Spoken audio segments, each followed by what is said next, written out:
Good evening and welcome to the work session for the Oregon City Commission. Today is Tuesday, May 12th, and it seems to be everybody's birthday. So happy birthday, everybody that's having a birthday on May the 12th. Oh. Yes, I know. Sean and Steve. Yes. Yeah. And then Dave Bone from Hillside Chapel. And last but not least, today is my son's birthday as well. So it can be your birthday. But happy birthday, Scott. Scott's birthday too. All right. We're just going to declare it everybody's birthday today. It's a great day. All right. So we have a number of items on our agenda, but first we will have the roll call. Commissioner Rocky Smith. Recorder. Here, sorry. Commissioner Mike Mitchell. Here. Commissioner Adam Marl. Here. Commissioner Scott Wilson. Here. And Mayor Denise McGriff. Present. So we have 3 general business items on our agenda, and I'd like to welcome, is your official title, you are the governmental affairs person, Heidi? Okay. The folks from the governmental affairs office from Portland General Electric. And where are we going to have them sit? Okay.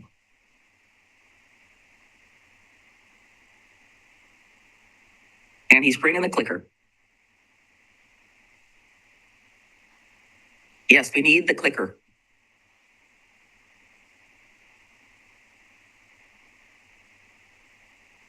So they are here tonight to give us an update on a couple of items, including what's going on with our electric transmission, storm preparedness, and you're probably going to touch upon the expansion. All right.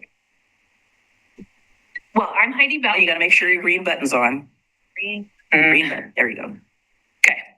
All right. So I'm Heidi Bell, and I am the local government affairs manager for PGE for Clackamas County and all of the wonderful cities, including the city of Oregon City, and as well as the Willamette Falls area and the city of Newburgh. So I am here tonight to help support JD and to see if anything comes up that needs further research or reporting. And I work with Tony pretty closely.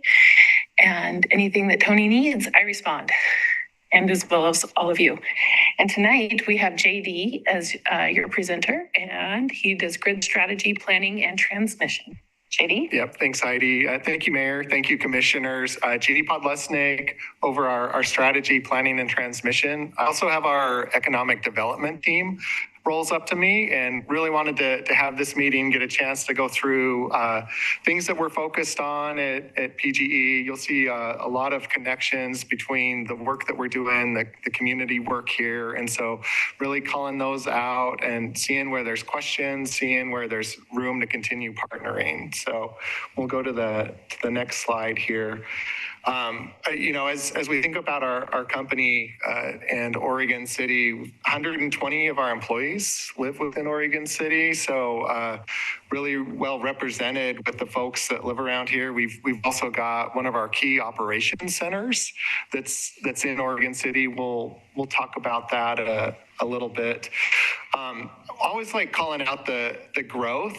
And so we're seeing this in many of our communities as we go through. So go back to 1990, the population, 14,000, 15,000.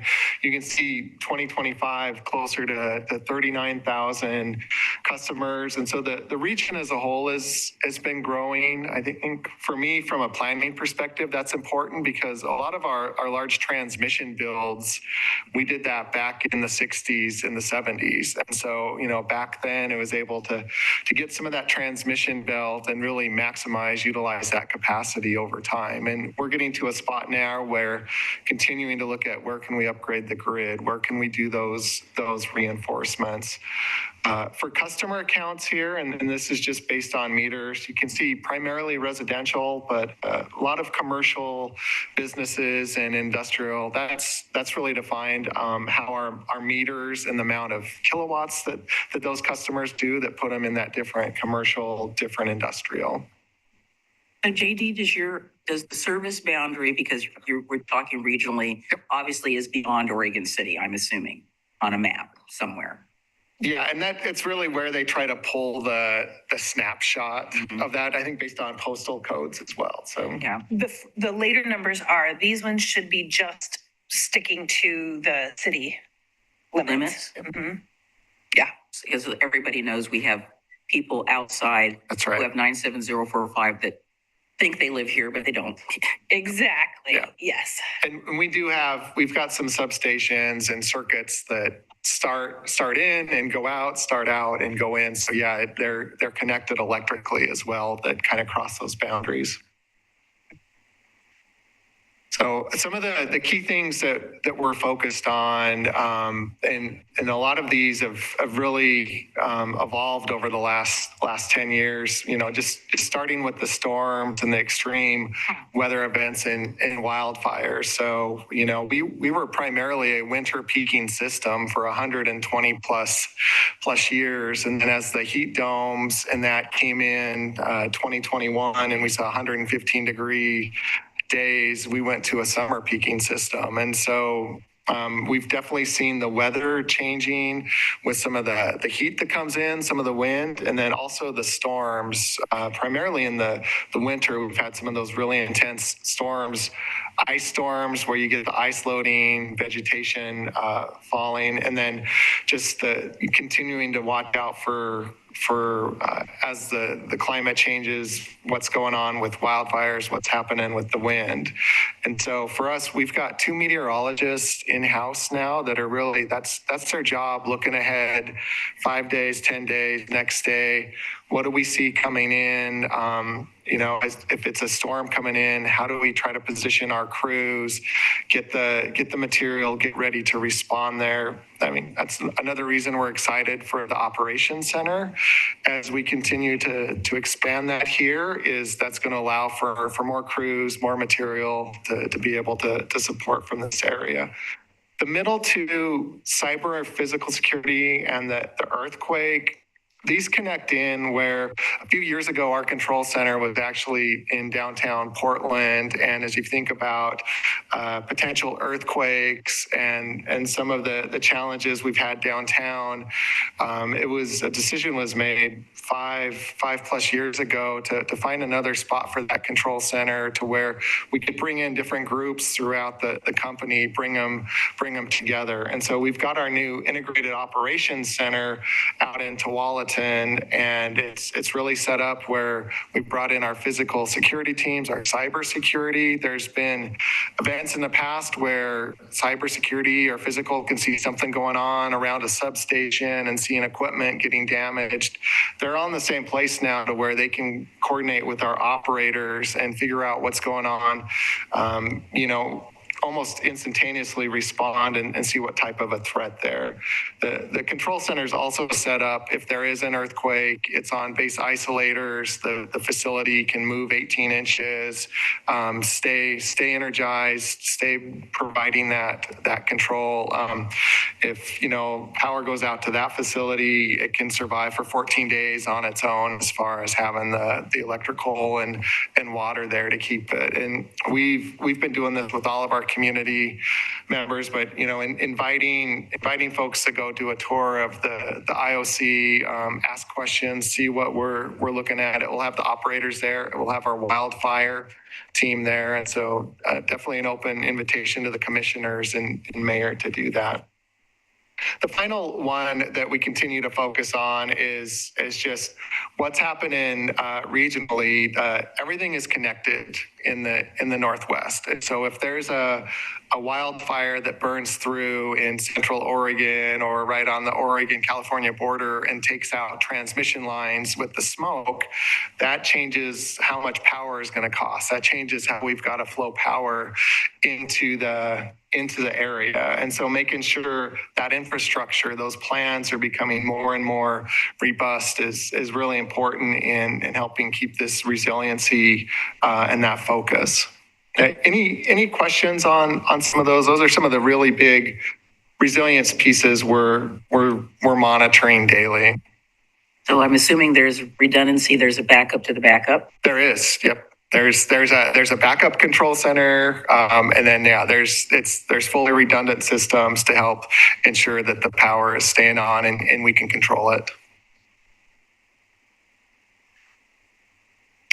Wildfire and the resiliency there. So the company, I started at PGE in 2018, really been focused on wildfire mitigation and really ensuring that our infrastructure is able to handle the winds and sometimes the dry climate that we're seeing. This picture is a good example. It's tough to see, but there's a distribution circuit in there on one of our right-of-ways. And, think of most of our distribution poles are 40 foot, 45 foot tall with the conductors up there. I think I see the wire at the top of the screen. Yeah, you can easily have the trees that are over 200 foot tall that are outside the right-of-way. And so when you get those really windy days, you can have branches coming well away from, where you've maintained that right-of-way.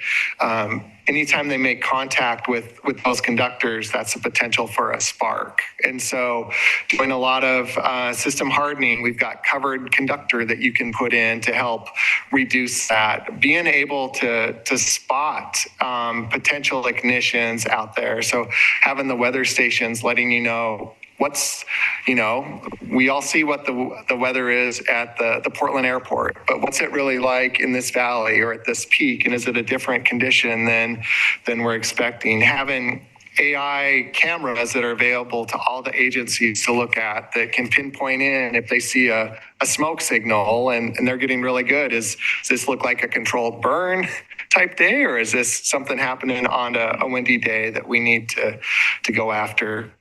Vegetation management, just super critical in this area, kind of a year-round effort to maintain those right-of-ways, look off right-of-way for potential dying trees, branches, try to get those out of there before the wind goes, and then doing what we can to reduce the ignitions. I would say, and we've implemented this a couple times since 2020, but having the public safety power shutoffs is our last resort there, as far as when we see those weather conditions come in, de-energizing to make sure that you don't have those branches, things impacting the lines that could cause that spark. Usually when we're doing that, it's a red flag fire day as well. So agencies have indicated, hey, if there's a fire that starts, it's going to be really tough to contain. It's going to be really tough to control. And so we do have those public safety power shutoffs in place. The thing to remember about those is once we initiate that, so there'll be the 72-hour, 48-hour notice.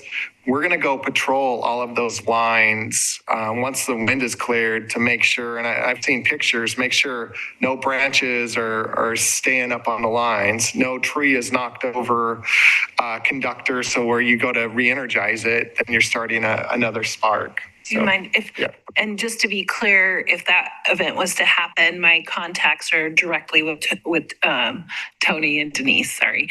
And so that, mayor and city manager, sorry. So that is, and then I start to, we go into a rhythm, essentially, of me keeping you informed. Into the emergency management command center. Yes. That's right. And then in addition, PGE has separate contacts that we make with your county emergency manager within our wildfire team and our emergency management team. And so PGE has done a really good job at developing partnerships and connections over the years with the other agencies that are out there.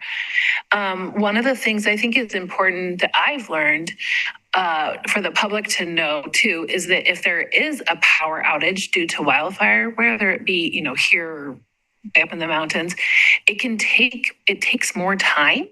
Just like JD is saying, it takes more time to get the power re-energized. And people have the conception that during a winter storm, it should take more time. But actually, because of the conditions and the severity of everything that goes into it, it takes longer for those summer outages to come back online because our crews are visually inspecting to make sure that it's safe. So that's one thing that I think would be really nice if the commission could, relay that messaging outward. It's not like flipping a switch. It's not, yeah, I'm just switching it back on.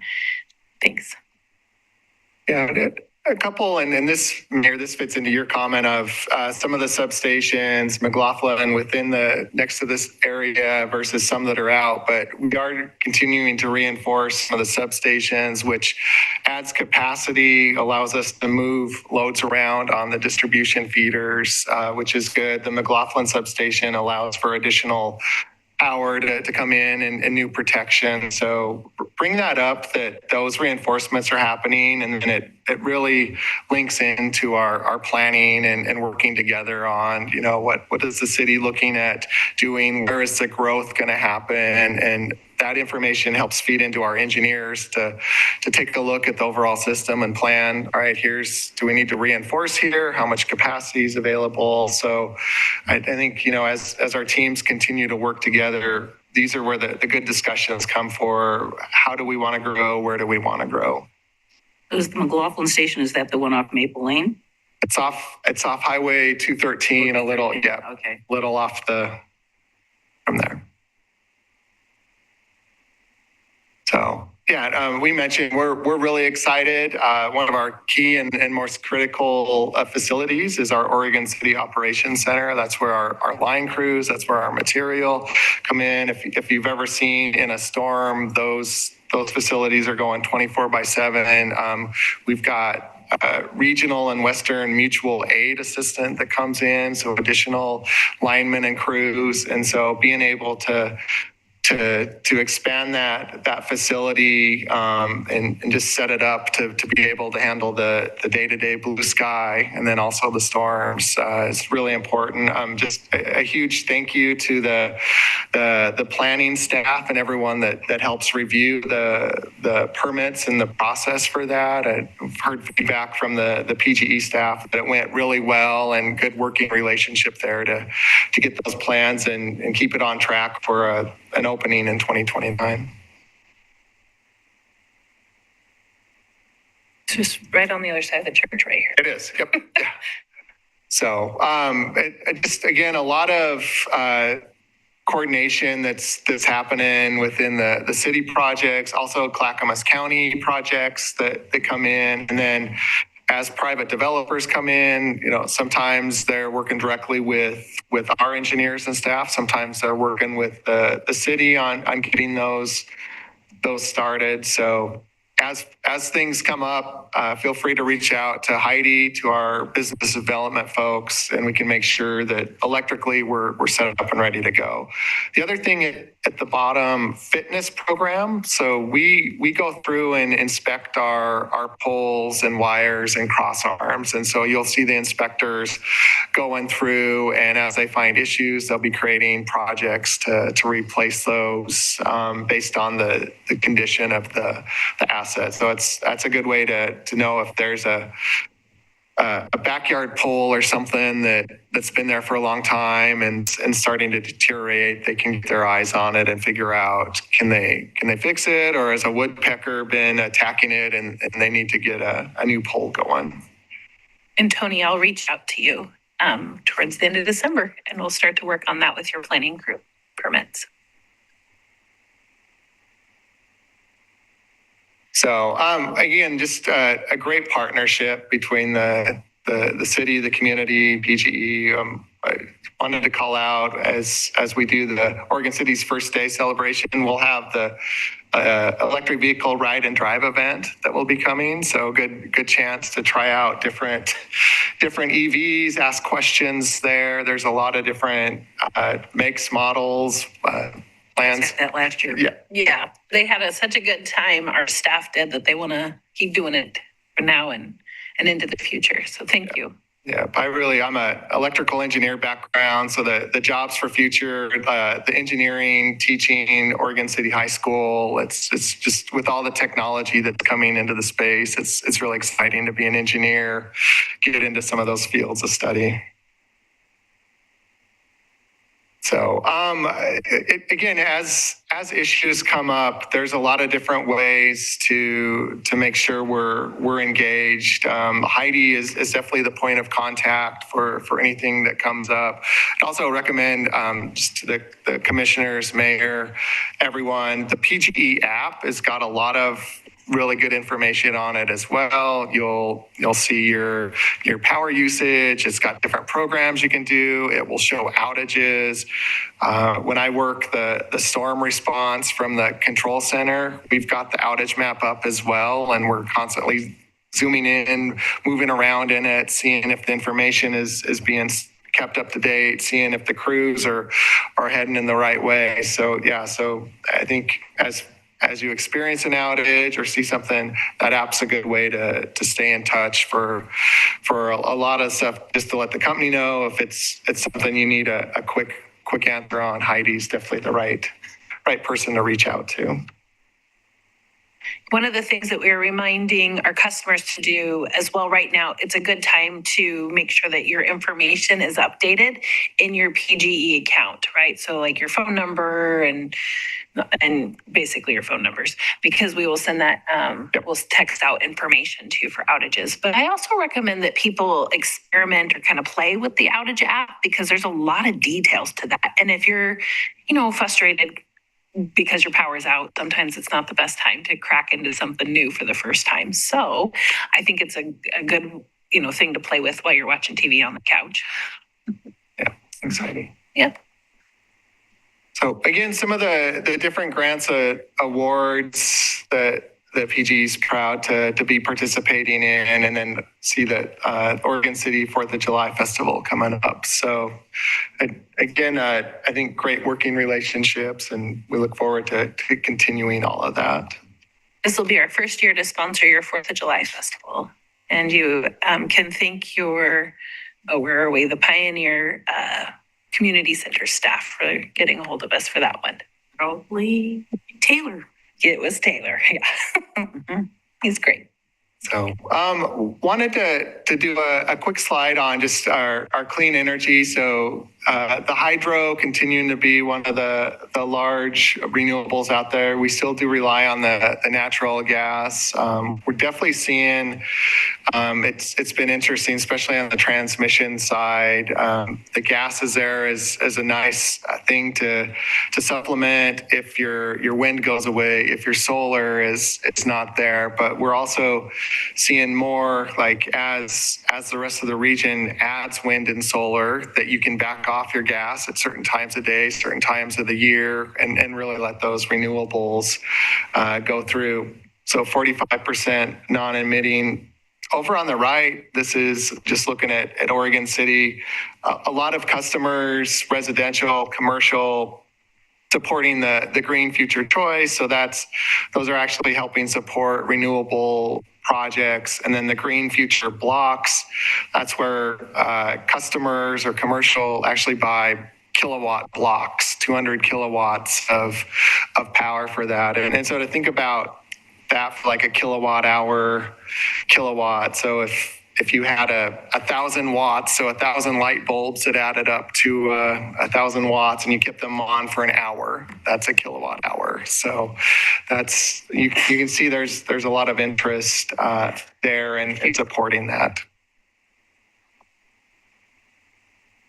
So also wanted to tie in, affordability. We hear that very frequently, and we're really looking for that way to deliver safe, reliable power as affordably as we can do it. And so when we think about affordability, where can PGE, where can we control our operating costs? Where can we cut costs? Can we leverage AI or other, process improvements? A good example is you think about like net metering as folks submit projects to do solar or different changes to their electric system. Are we able to utilize some technologies to help streamline that permit or that process to get customers connected? Last year, we also downsized some of PGE's employees, released some of our contractors, really looking at how do you try to maintain that O&M as we go.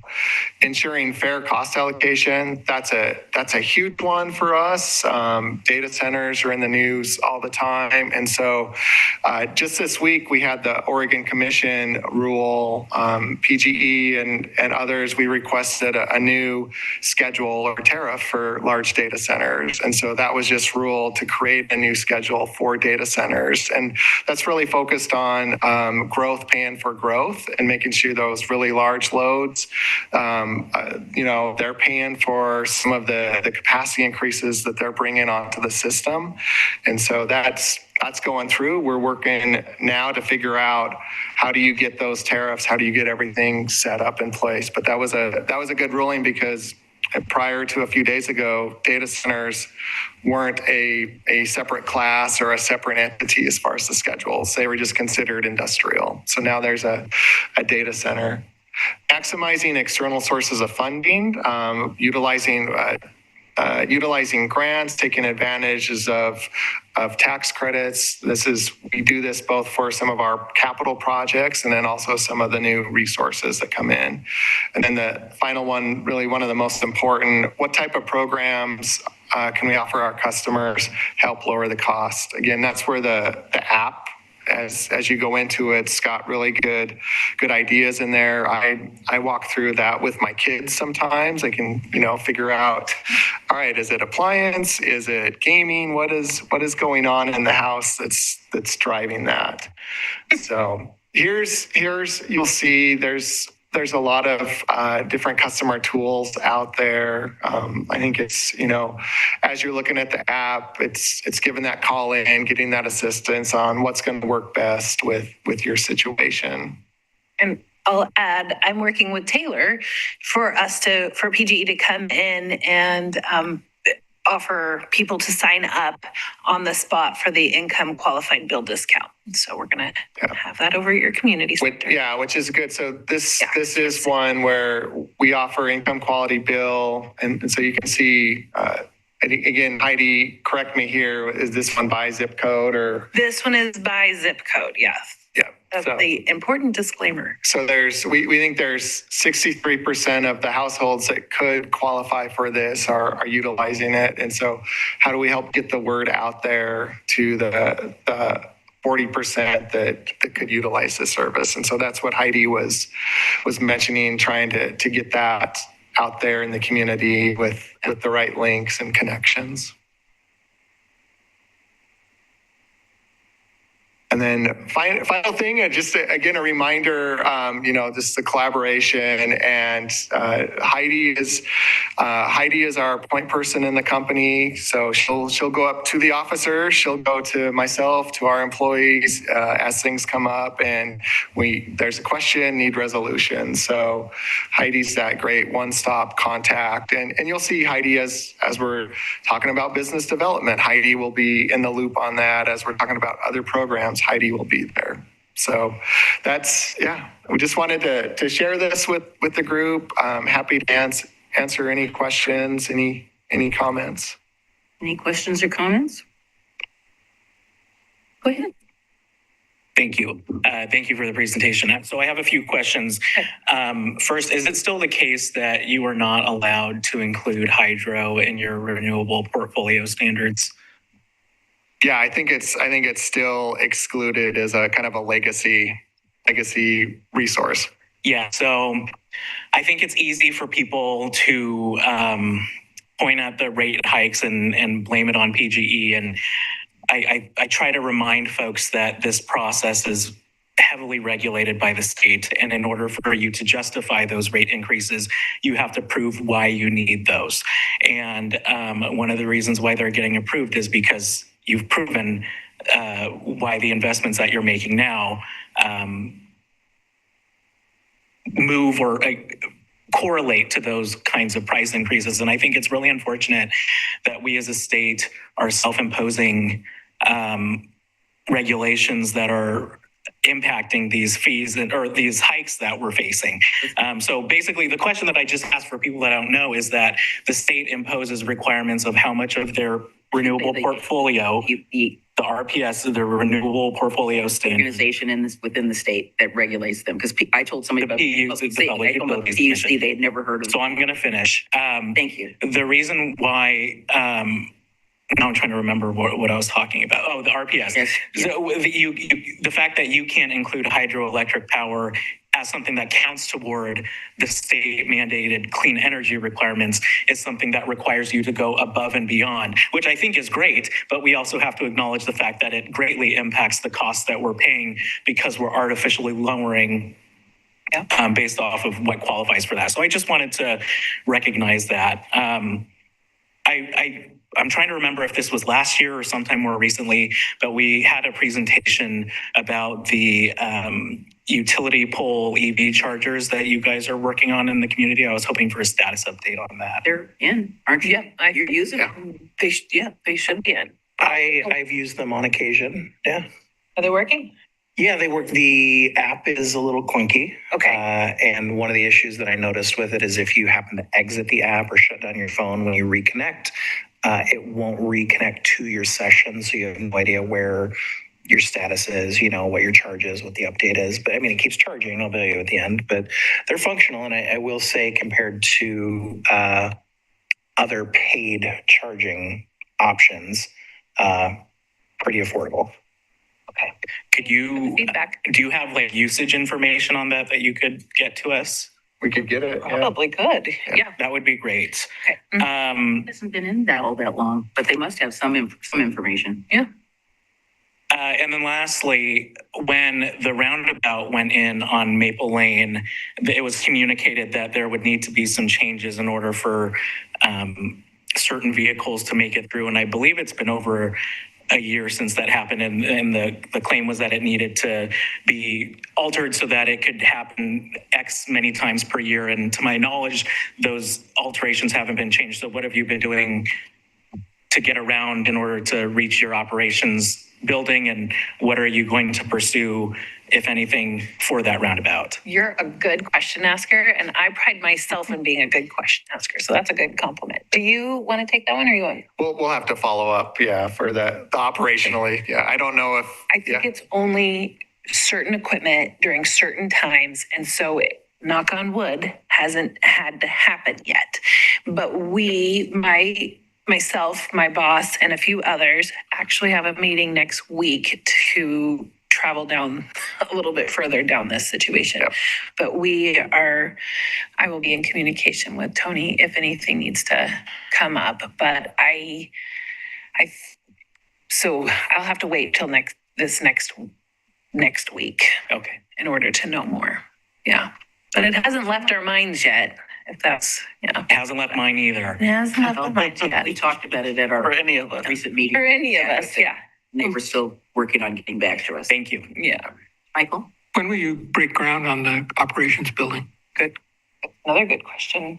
Yeah, I haven't seen, I know they're targeting 2029. So I think it's quite the sequence because they're going to keep it existing and going. So they got to figure out how to start. Stage it. Yeah, staging it, building it, keeping the crews so they can get in and out. So I would say probably next year once they get the plan and up and going. So, yeah. The So construction how many more managers people will be working there when it's done compared to now? I'd have to take a look. So yeah, I think that easily 40 to 50 additional. And then what they're really looking at is, as we have some of those storm events, are you able to get some material, crews in, crews out? So, Okay, thank you. yeah, good questions. Rocky, anything? No. Well, I wanted to go back to the slide that you had on the income qualified bill discount program. And I know that program has been existing for quite a while, but what I wanted to say is, in addition to agreeing with Adam, thank you for the presentation. I appreciate the fact that you are working with other providers such as West to help coordinate this, because we were just discussing today at a meeting about how many people are enrolled in their program. They mentioned the PGE program and the Northwest Natural Gas program. And so there is I appreciate that PGE has been willing to come in and partner so that we don't have an unequal distribution of people. They don't know about this program, but they should be in this program. And so thank you for doing that. So that's good, because we do have same situation. And then the coordination is also with our utilities in terms of, we offer a program in our water utility department that, again, if they get better coordination, people would be more informed about what they actually can qualify for. And it would be very helpful for people who have low income status. Yeah. So that is. So my goals coming into this position is to really elevate and educate and just help people that otherwise might not know that it's there as a resource for them. Yeah.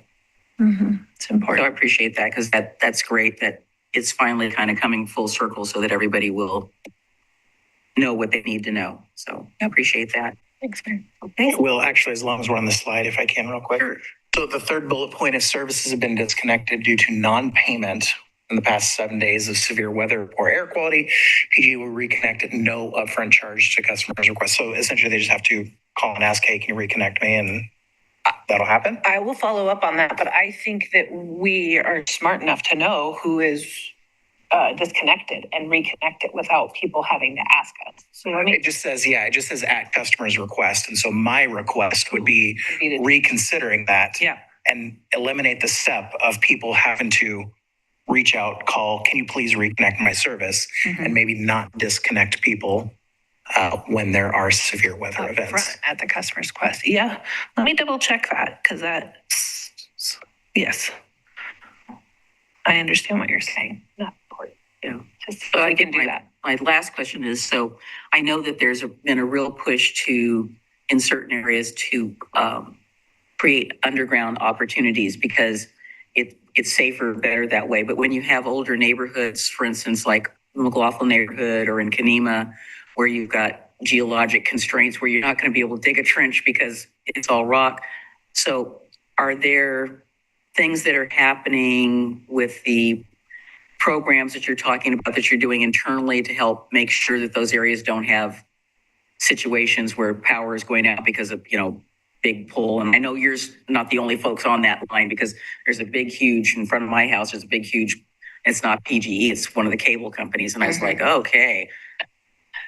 Yeah, so that's a good call. So I mentioned it, that fitness program, that's where they'll go out and do some of the inspections. They're also looking for your vegetation, because that's where vegetation every couple of years can start getting too close. So making sure that's addressed. And then this is where trying to prevent that future outage. Is it a bad cross arm? Is it a bad insulator that they're spotting to try to get that fixed before the storm happens? We do, in our wildfire zones and areas, undergrounding is something that we look at as well, and trying to figure out, can you reduce the overall risk? But yeah, as we get farther into Clackamas County, is there lava rock that you start getting into? Is there different? It's all here. Yeah, is there different constraints that you have to work through? And I know that PG's been taking steps to, what I'd like to say is squirrel-proof some of the lines, because apparently it's, in the past, whatever flavor it was, that they loved that, and they would be like gnawing on it. And there's been some electrocuted squirrels, but it's maybe I understand that you've improved that and made it not tasty for squirrels. I didn't know that. I'm still kind of new, to PD, so that's why I appreciate your stories. Yeah, it's personally happened to me. Poor things. They took out a couple of houses in my block and they went up there and it was just like, and apparently whatever it was, they liked the way it tasted. They were like gnawing on it. So, but that hasn't happened because they got fixed. So, all right. Well, thank you so much. We appreciate it. And thank you for spending part of your evening. Thanks for having us. Yeah, Thank you very much. Thank Always you. great to see you all. Thank you very much. And I'll follow up with these. I'll put you both on there and we'll get it out. Thank you.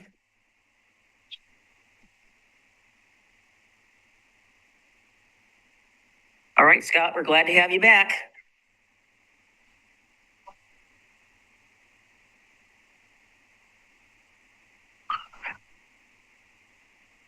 Yeah, everybody gets the clicker. We did one time, somebody almost walked out the door with it, but we caught him.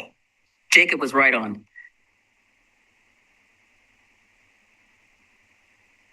All right, I think you have a presentation to pull up.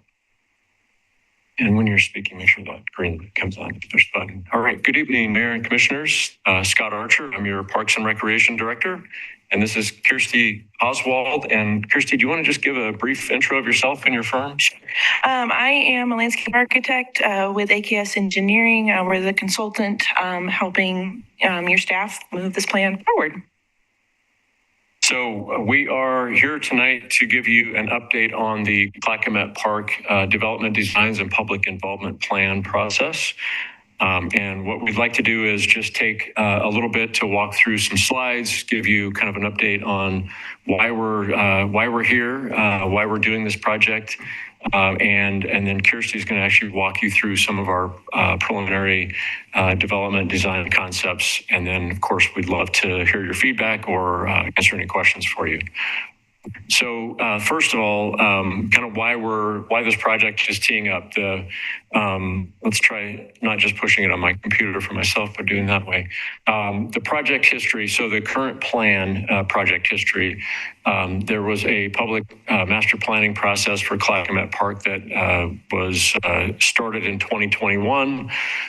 There was extensive stakeholder involvement, public process, public outreach.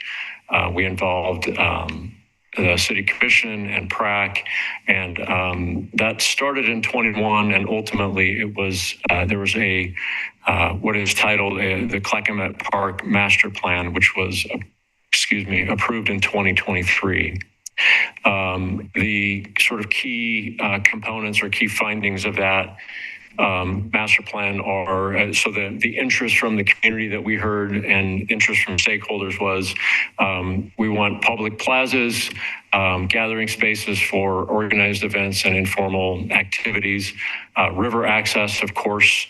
This is the crown jewel of our waterfront park system at the confluence of the Clackamas and Willamette rivers, art and interpretation, play and recreation, so enhancing or improving the play and recreation spaces in the park, and then of course green space. And a key component of that is that the existing RV park area is proposed for a conversion to a flexible green space that would allow for a number of community uses. We're going to show you what that might look like.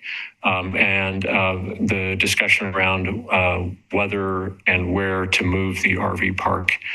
And so restoration of that current site and improving the recreation. This is a goal of the commission. It's in your current biennial goals, and specifically what the commission's goal is to identify funding and grants to begin the design and construction of a replacement boat ramp and park improvements at Clackamette Park. So that is to build on that existing 2023 approved plan. We do have some funding already identified for the project. We have our West Good Neighbor Agreement funding, and that can be utilized for the current design phase, as well as some preliminary engineering and essentially getting the project going. We also have opportunities that we are exploring for other funding through grant programs and also through our partnership with the Oregon State Marine Board. If the boat ramp is included in the park and indeed moves forward, we think we'll have some substantial funding opportunities there. So, the idea is to take that master plan and move it to more of a shovel-ready design and actually engineering plan that can then be funded and built. The consultant team, we went out through a competitive process and selected our consultant. Kirsty, just for her introduction, is with AKS Engineering and Forestry. They are the principal consultant. They also have a team of sub-consultants working with us on components of the project. We developed a scope of work. That scope of work includes developing updated conceptual designs with surveying and engineering data, again, based on the 23 adopted plan.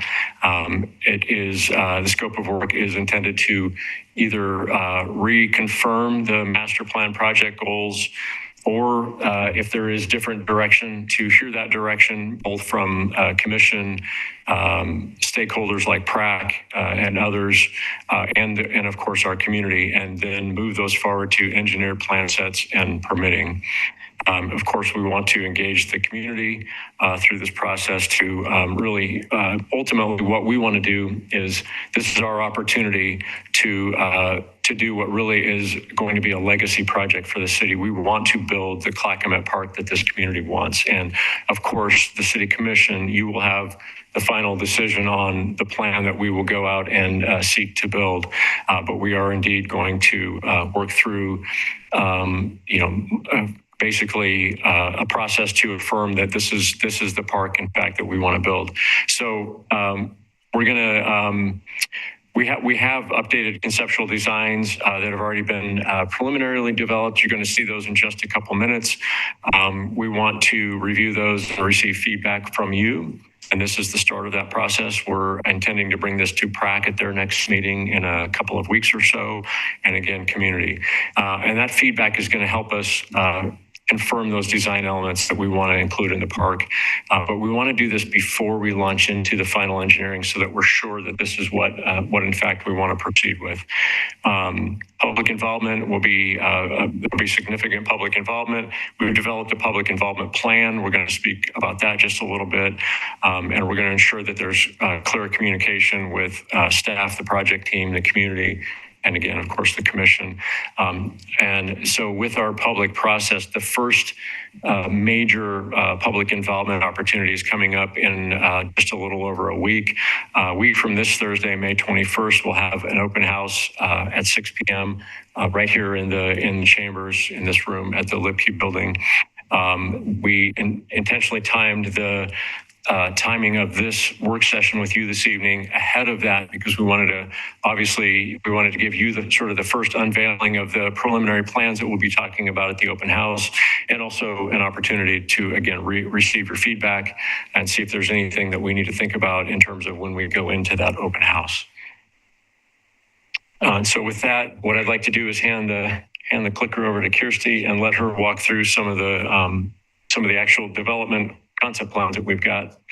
And while you're doing that, I'm going to hand out to the commission a large printed sheet of the development plan. I'll just walk that around. All right. Well, thank you, Scott.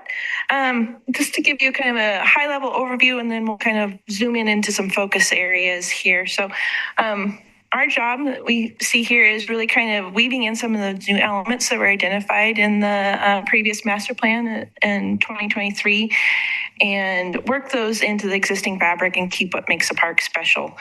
Some of the things that we're looking at is making sure that this is able to be developed in phases, so that as funding is available, you can move forward with pieces of it.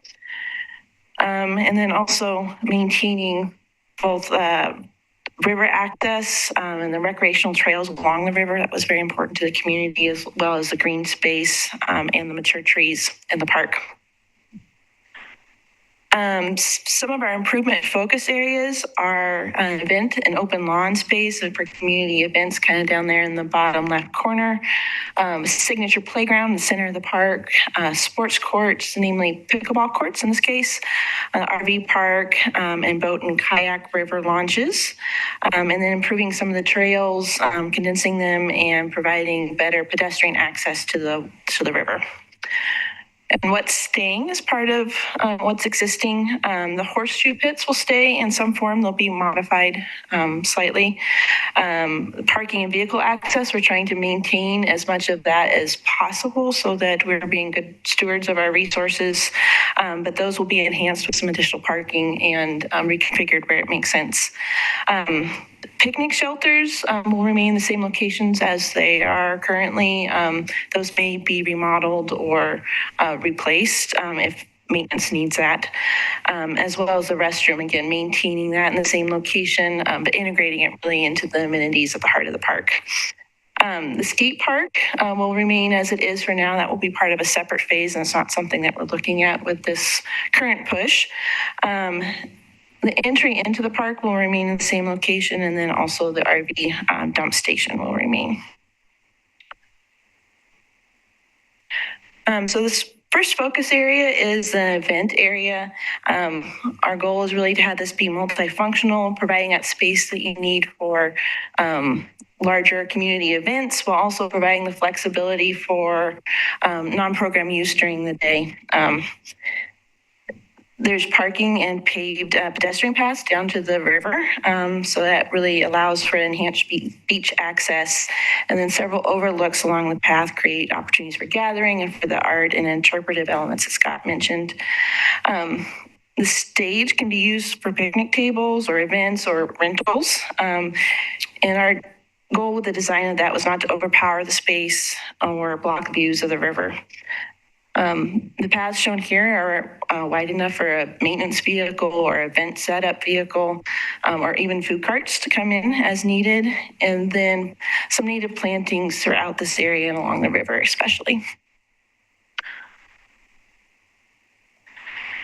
The next area is the playground. This is in the center of the park, and the master plan identified this as a nature-based playground. So we're pulling that forward, making an inclusive signature playground for the community, using natural materials and sensory elements and imaginative play elements. We've integrated this around the existing tree canopy where we can, and then adding some additional pockets of native plant materials to really bring that natural feel into the park. Would that be accessible Yes.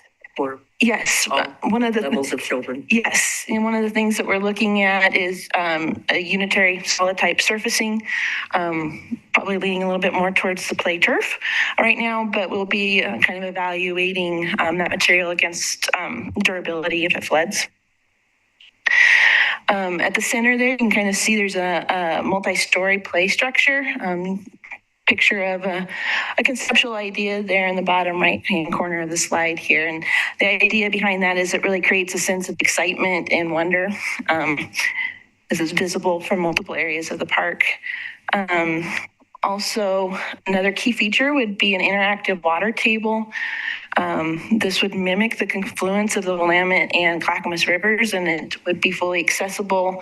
You can see in the picture in the upper right-hand corner that there is an area to wheel up right next to the water, be able to interact with it. And in this case, we would have two of those water winders so that two people can get to going at the same time.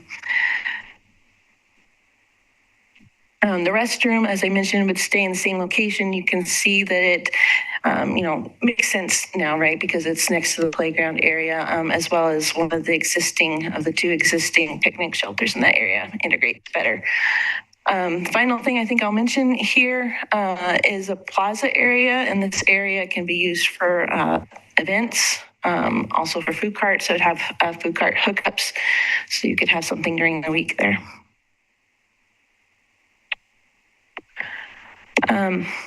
Talk a little bit about water access here and the boat and kayak launches. So we would be reutilizing the existing boat launch as a paddlecraft launch, improving pedestrian access to there and making a little bit more functional for that. We'd also be adding a 2-bay motorized launch and improving the circulation to that and queuing areas so that it's not impacting the parking or other uses in the park. There will be a few trees that probably will need to come out as part of that, but by far and large, we are retaining most of the existing trees in that area. Also improving pedestrian access with some paved trails along the river. As part of this, there would be another small plaza and then overlooks again with some of those interpretive and artistic elements incorporated into that. Secondly, here I'll talk about the RV park. So this moves it across Clackamette Drive. It reduces the number of spaces from the 38 that are out there currently to 18, which is the number that was identified in the master plan. It includes some flexible overflow parking. It would be 19 trailer parking and 2 regular stalls, including 2 ADA stalls there. And then we would need to do some sort of pedestrian crossing across Clackamette Drive. There likely will require some close coordination with ODOT because of its proximity to Highway 99 there, and also some retaining walls because of the slopes on that site.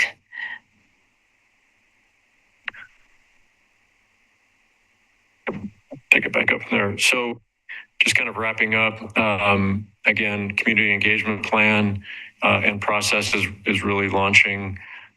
We, as a sub-consultant to AKS's contract, we have JLA public involvement firm is working on has created a public involvement plan that'll guide how we go out and reach the community and receive the type of engagement and receive the feedback for helping to either affirm or redirect the plan, and ultimately, again, bringing that back to commission for a decision point.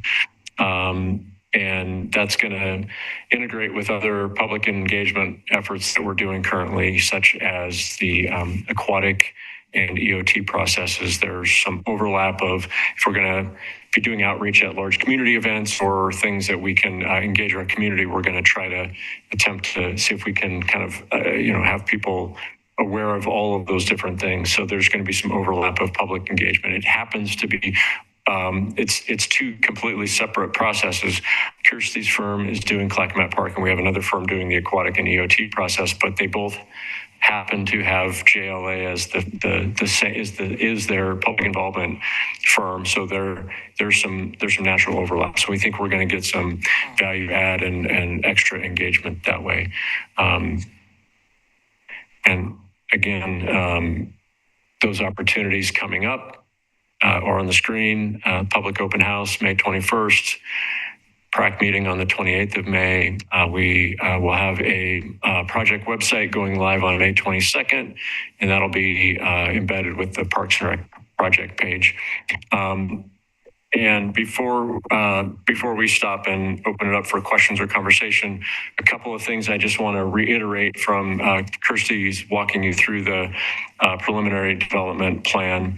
There really are a couple of key decision points that are going to drive the plan for the whole park, and that is the boat launch. If we're going to rebuild that downstream, as it was shown, it's number 5 on the map that's in front of you from the existing, which is number 4. That will drive a lot of the circulation of the park. It will drive a lot of how the park develops. And so that is currently in the adopted plan. And so we've based the development plan moving forward with that already on the plan. But what we need is if there is any redirection before we engage in substantial engineering and hydrology study and different things that are going to be necessary for us to rebuild a boat ramp. If commission has a different direction for us, we would like to know that as soon as possible, because again, that's going to drive a lot of the design of the park. The other is the RV park. We showed you the layout of that based again on the existing plan. I wasn't here, and neither was Kirsty when commission was working through the existing plan. But we understand that there was some discussion around the location of that and whether that would go, in fact, where it's proposed right now, or whether we would want to explore some other locations on the other side of 99. Our take on that is that we are open to that. As you saw from the slide, now let me pull it back up I want to really emphasize, The location below McDonald's and adjacent to 99, if it was moved in the spot as proposed, would reduce the number of spaces in the RV park basically in half or so, from 38 to 18. And it takes up a lot of that overflow parking that gets used in that current space for events and, bigger activities. So that is a loss. There's constraints. Kirsty talked about the constraints with potential issues with 99. She just briefly touched on that. I think it's a good bit more complex than that, and there's some issues like with retaining wall potentially that may have to be built. And so just want to point out that this is what is on the existing adopted plans. So we've moved it forward that way, but there is opportunity for discussion of if that is in fact the right final spot for the RV park to go. What we do know is moving the RV park is going to create this incredible opportunity for opening up the riverfront on the Willamette, creating community space, beautiful open lawn space, a stage, kind of an amphitheater type of setting with the river as the backdrop. So it does, wherever the RV park moves, we have the ability to restore that part of the park. And quite frankly, this would be a phenomenal activity and event space that we could use just for a scale. Do you remember how many times bigger it was than the EOT site? I know we had a conversation, may have been Tom and I. Yeah.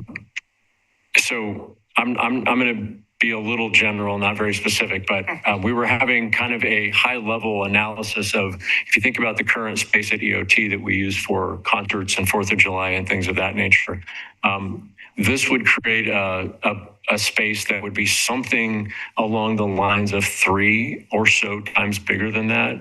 I may be a little off on that, but it was a very general kind of analysis. But to say that it is multiple times bigger than that space, so it has the opportunity not just for the space itself in terms of the backdrop of the river and being in that amazing location, but quite a bit more available space. We are effectively outgrowing our space at EOT for our concerts. They've just continued to be popular, and the opportunity for perhaps other events in the future that might draw bigger crowds. Of course, we have considerations like parking and how we get people there to and from that site, but we would love to have that problem to figure that out and use that space. So just a couple of kind of key things that really some decision points around, again, the boat ramp, and the RV space and where it would ultimately end up, I think are going to drive a lot of the discussion. So with that, we will pause and allow you to ask us any questions and we would love to hear your feedback if you have any at this point that might help guide us as we continue forward in the process of refining the development plan and beginning to roll it out publicly. Go ahead. Thank you, Mayor. So one question, and then I'll get into my opinions on the two, what sounds like the bigger questions that we need to answer. So the first is, I'm still struggling with the process that got us here. So having been here when we recently approved the current plan in 2023, I assumed when I saw that this is a development plan, maybe this is to the master plan as a detailed development plan is to a general development plan. But when I saw it, it seemed like it was a similar scope of work. And so I'm confused is it common practice for us to hire a consultant to review what the previous consultant just told us we should do? Help me understand that. That's a great question. Actually, appreciate that because it allows us to expand on that thought a little bit more. So the plan that was done previously was a master plan, which is essentially a kind of a high concept site plan of here's what we would like it to look like. But a master plan typically doesn't get into refined development that says this is now how you can go and build that. So this is the next part of that. We went back out for a competitive selection process. This is effectively taking what we did and moving it forward towards ultimately building something.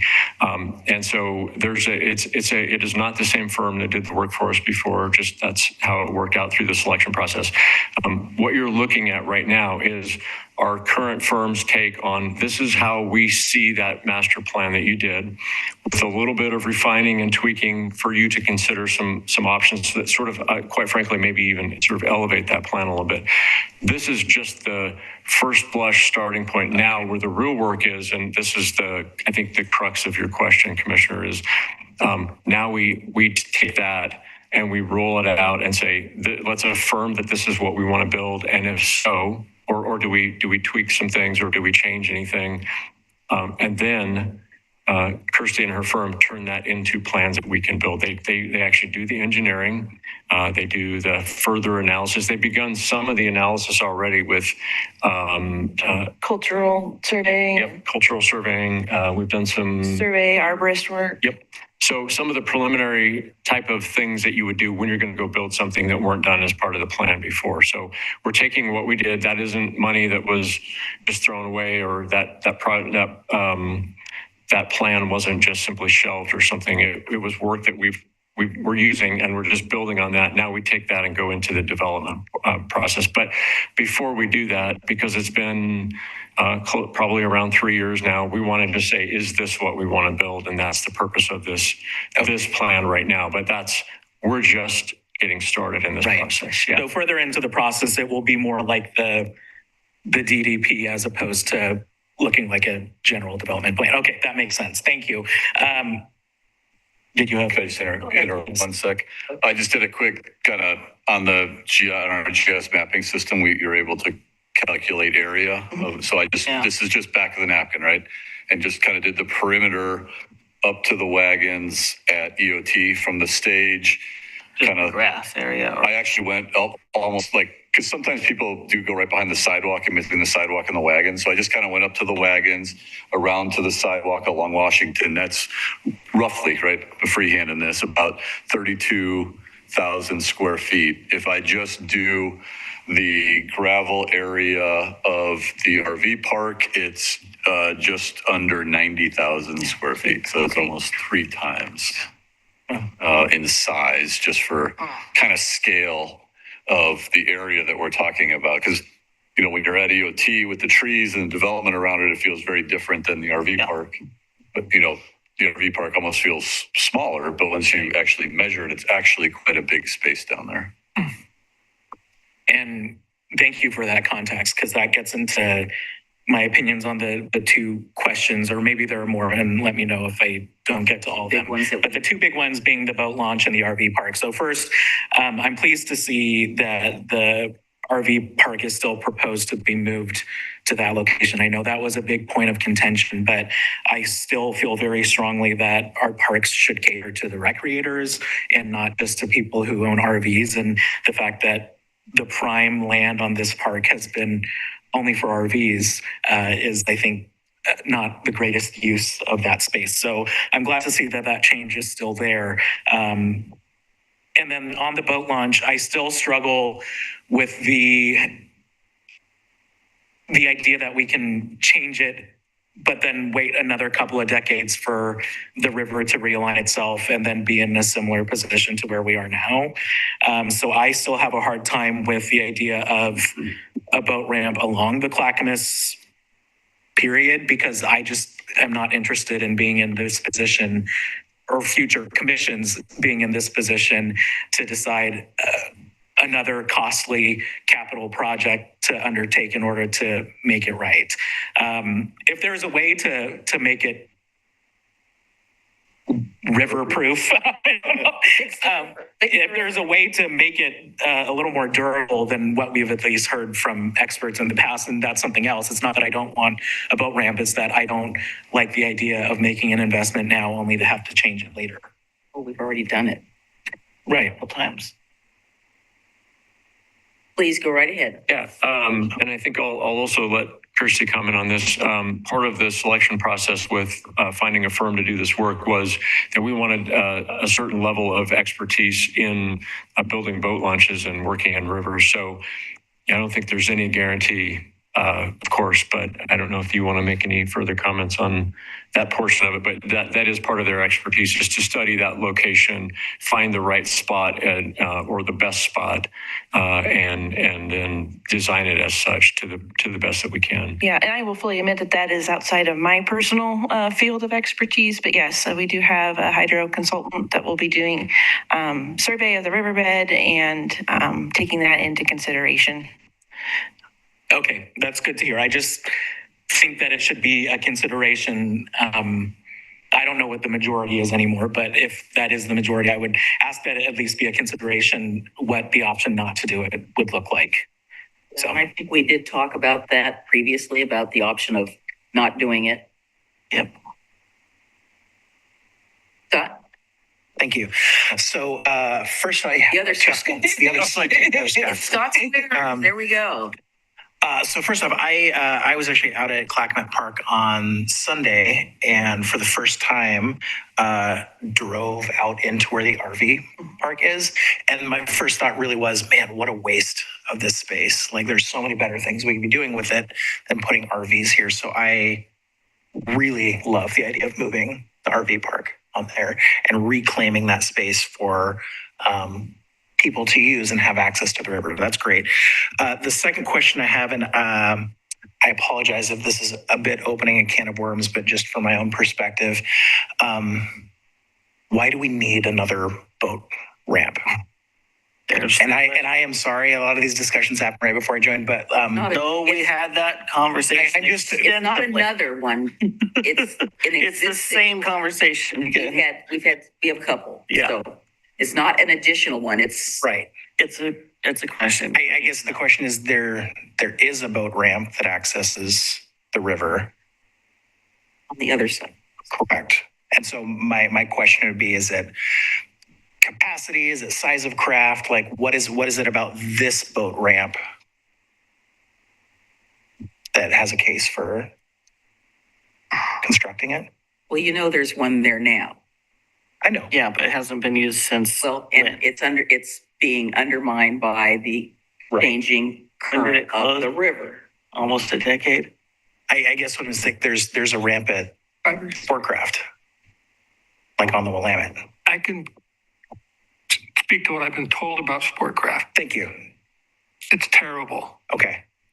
A way to have your truck or trailer run into is to park it at Sportcraft. There's just not enough room, is what I'm told. I'm not a motor. And I'm not a boat. I don't own a boat. I've never put a boat on the river. This is an educational opportunity for me.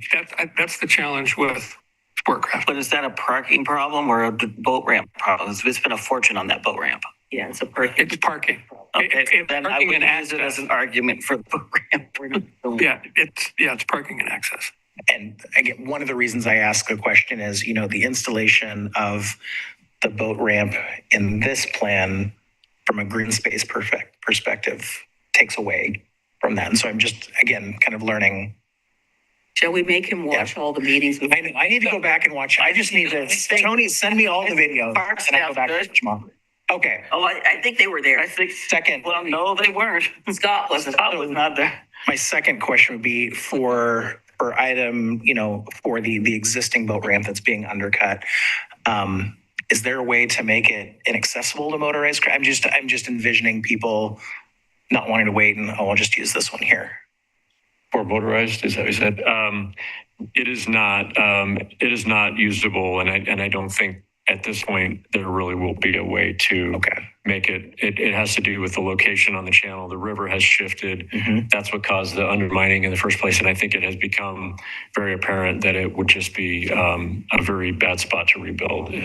But I think what you're asking is there a way to design it to prevent people from deciding, I'm not waiting, I'm going to go drop my trailer. It could be dollars, yes. No, that's decorative rock, what I mean. Right now, current. Right now it's got barriers. Would those just stay? So my question is, how do you prevent people from attempting to use it. On this plan, could we incorporate some vehicular On the old. barriers Yeah. to the existing Oh, boat yeah, ramp? right. Yeah. So it's safe. They're just construction barricades right now. And so one of the things we're looking at incorporating is kind of a slide, 2 rails down the middle, so that you can take your canoe or kayak and more easily access the river that way. So I think that in itself would prevent vehicles from going down there. Also adding some steps on the side as part of that area to make it easier for, again, The boat pedestrians. ramp location or the non-motorized? The non-motorized one, Right. yes, Okay. yes. There's one of those slides at Estacado Lake, and it works great. In addition to what Kirsty said, to your question, there is currently we've got barriers up to keep it. They're not attractive, and so we would want to come up with something better. So I think the design of the non-motorized launch would probably itself lend it, to deterring people. The other thing is, one of the panels has completely been taken out. So if a person tried to launch, it would be a quick, sudden drop off. And so anybody, most with boating knowledge, and we would do what we can to, we want to deter that type of behavior activity anyway. But I think anybody with knowledge wouldn't want to drop their trailer because it would. I'm just asking. Yeah, so that's there no, are that's a pretty reasons good why question. irons say looks- don't use this while you're wearing the clothes. It looked on this plan. It looks like it would be easy just to Basically, taking logic one further step, because there's always that one person that's going to go, hey, watch this. Correct. Thank you. Very smart, yes. Michael? Did you weigh in on the RV park? Yes, I love the location change. Okay, that's right, sorry. I do like that location for the RV park. And I really like being able to open up the river. I guess where I'm landing on the boat ramp is obviously we're going to have a hydrologist give us their best possible opinion. I know angling it helps. I know moving it downriver helps, or that's what we've been told. For me, it may come down to how much funding is available and what's it going to cost. Because I do have a pain threshold for that. I don't know where it is exactly, but I'd like to see the numbers on that. However, another thing to keep in mind, our friends right across the river in Gladstone make what I understand is a lot of money charging to use the boat ramp at Meldrum Bar. Residents for free, but if you don't live there. Correct. And we could do the same thing. We, with our, under our agreements with Oregon State Marine Board. Probably not. No, actually, we can, but there are some considerations that happen with that. So yes, you can charge. We receive some amount of reimbursement for maintenance, and the Marine Board invests in, when there are repairs needed or things like that. And they are prepared. They're planning for this future replacement if the city chooses to go down that path. That they're beginning to look at future funding to line up for that. But certainly one of the considerations is some agencies that have public boat launches under Oregon State Marine Board partnerships do charge for parking, and some do not. And there are some different considerations for both of those, and there's some liability issues when you do or don't charge. But it is very much something we could do if we wanted to. So I think that's on the table at this site, but also at our operational site right now at Sportcraft, or excuse me, at Sportcraft. Yeah, it's going to be tough for me to make a decision on that without knowing how the cost versus the grant. I know ODFW, is it ODFW that has money now, or Marine Board? Yeah, they're one of the funders. ODF&W is not the boat launch people. Right. ODF&W does, though, provide funding that goes through the Marine Board and then becomes part of the potential funding to develop, so capital money. Yeah. So, but Commissioner, I think what you're talking about is you're saying we don't know yet how much it would cost to rebuild this boat launch and what that really looks like. And what the Marine Board would pay toward that. Correct. So this is a timing issue. Where we're at right now is the plan currently says that we would relocate that and look to rebuild it. This consultant work that we have lined up does include the analysis of that. And Kirsty talked about they have a hydrologist under contract with our consultant team. They would do that work.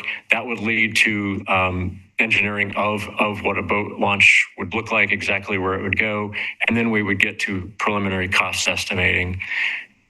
All the while, we would be working with the Marine Board. We already are in conversations with them. They're supportive of this idea of rebuilding the boat launch, and they want to encourage that. So they're anticipating funding for us.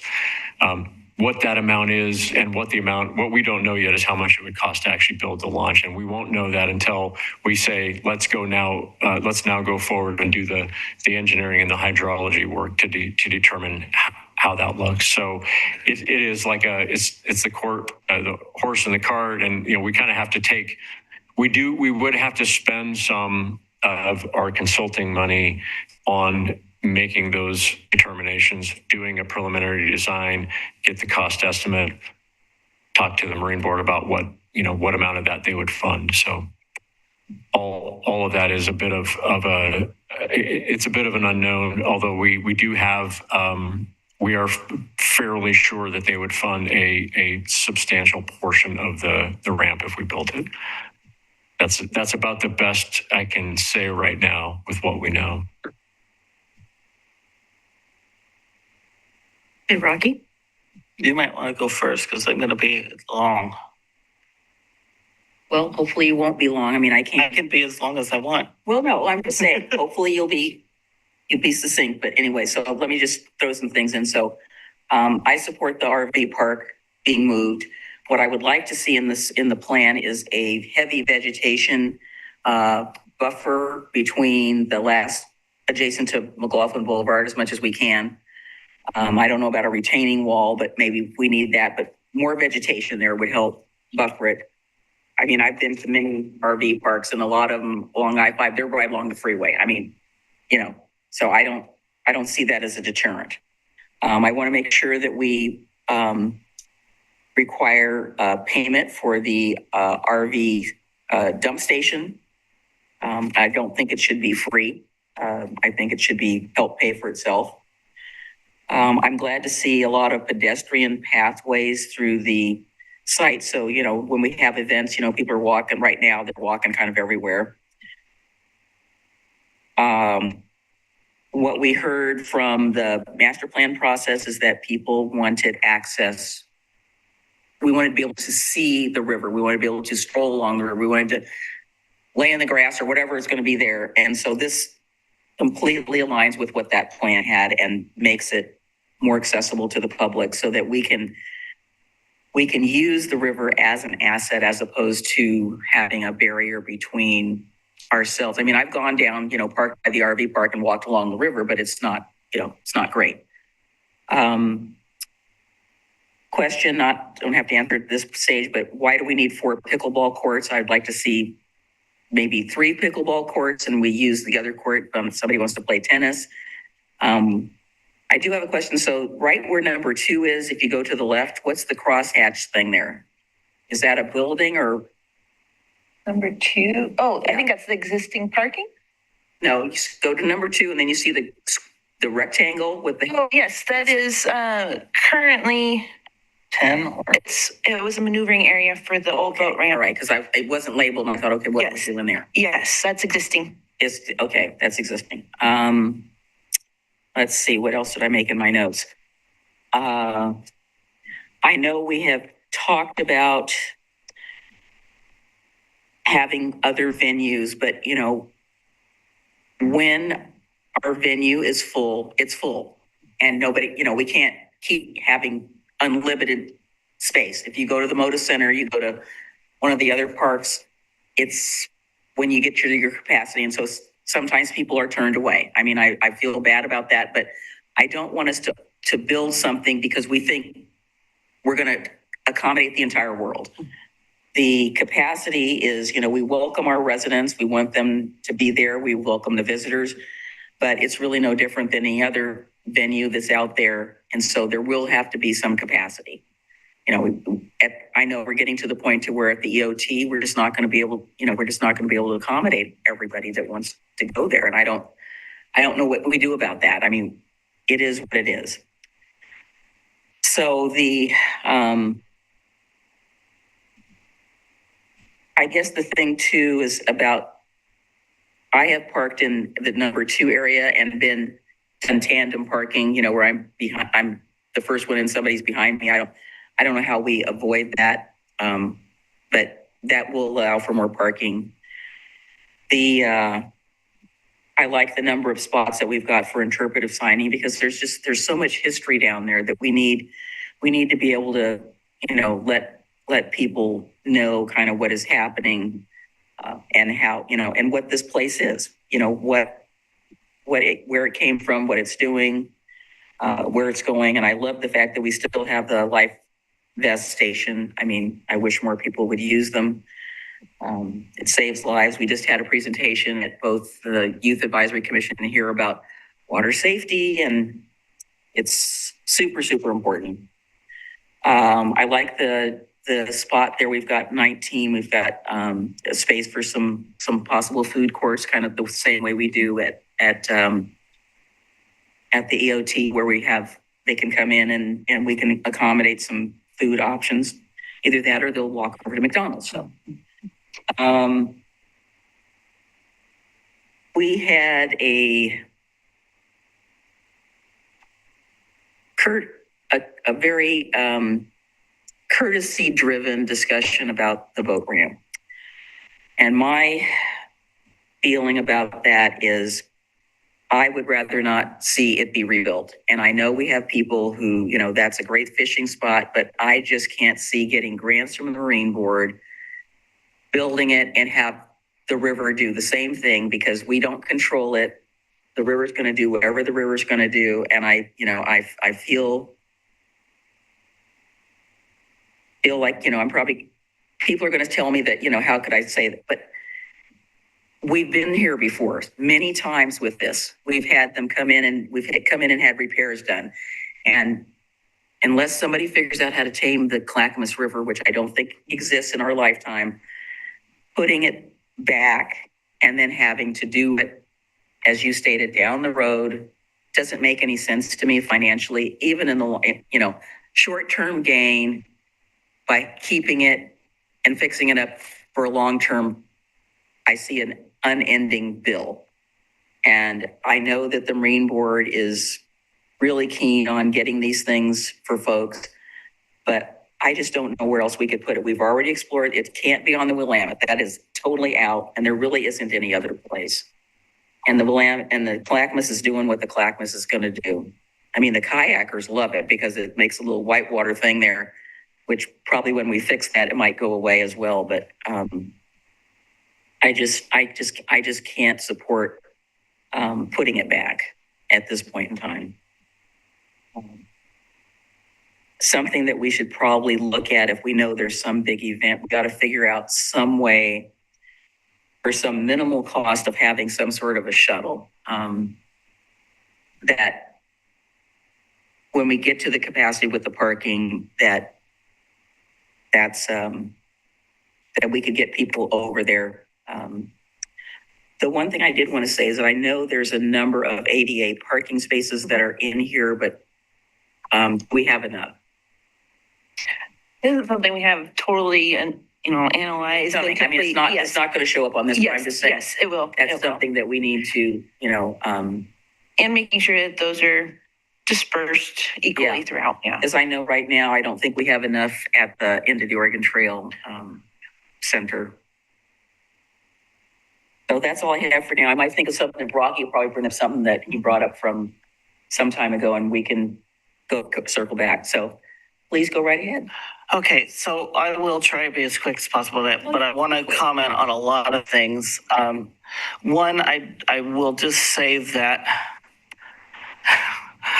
I'm really confused to some degree. I had a conversation with the city manager that I'm sure he didn't appreciate too much, but I'll try to do it better here. I'm struggling with the fact that the last time we were here at the end of the master plan, myself and another commissioner brought up certain questions and issues about the RV park and boat ramp and various things. And at that point, we were told by multiple people, including current commissioners and PRAC members and citizens, that this plan is done. And the process has happened and it's done. Well, here we are again, starting a new process where we're saying, well, do we want to change it again?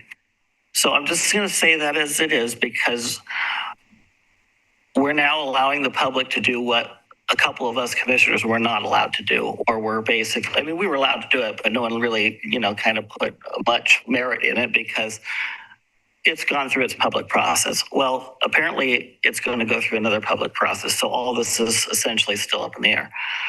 And I've said it just as much as that because it's all essentially up in the air until we have money to build it.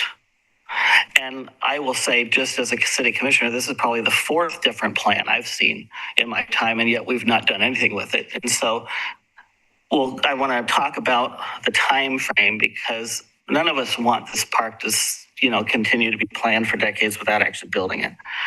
I'm curious about.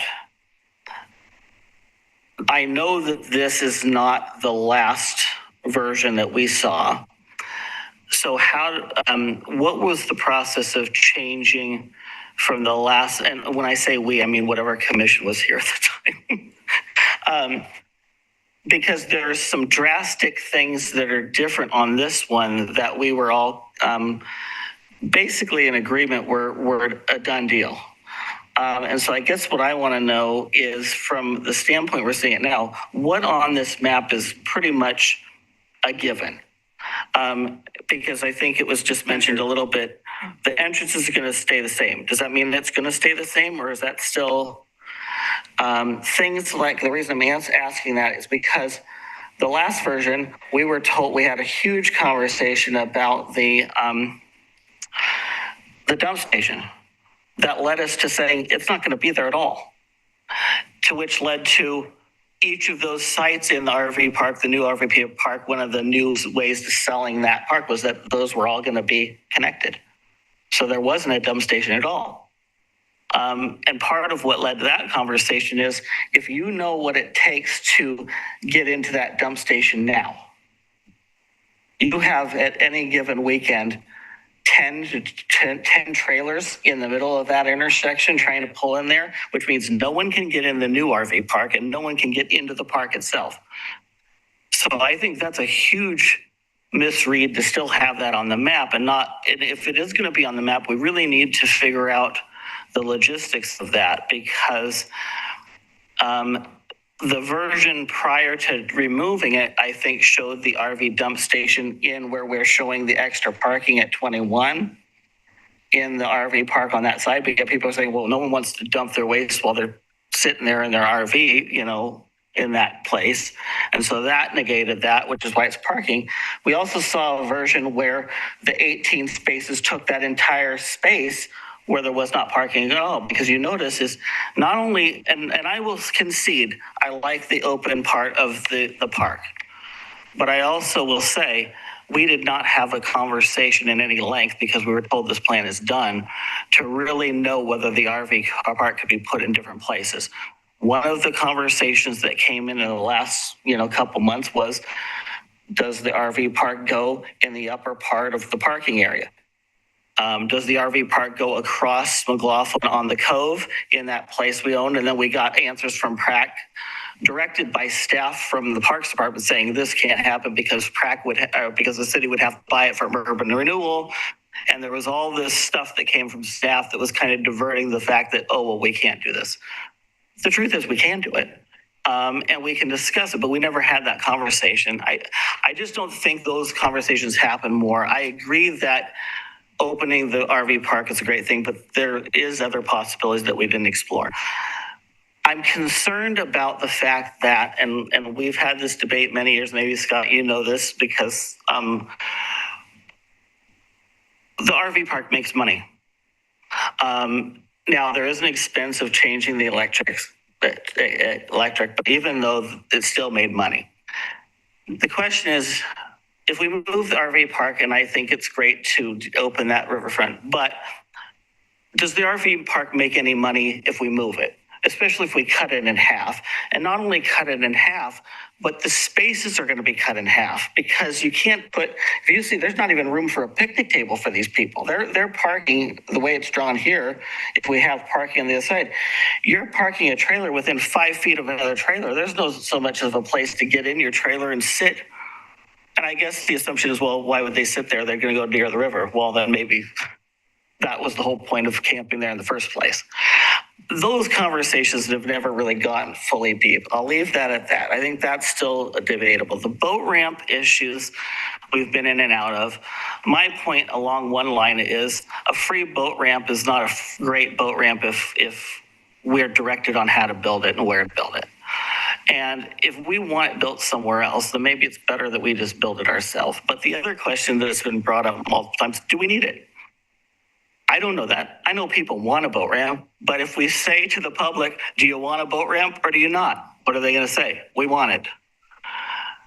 What we haven't heard is the fact that we doubled sports craft capacity when we spent a ton of money redoing that. Now, keep in mind that, yes, the parking is an issue, but maybe that's the issue, parking.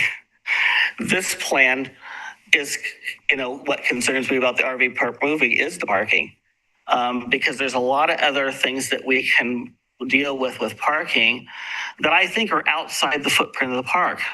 And that means for boat ramp parking and also for event parking. All right, let me get back to my notes. I'm going to go through these as fast as I can. And there were the problem, they're all over the map, and I got like 6 pages of notes.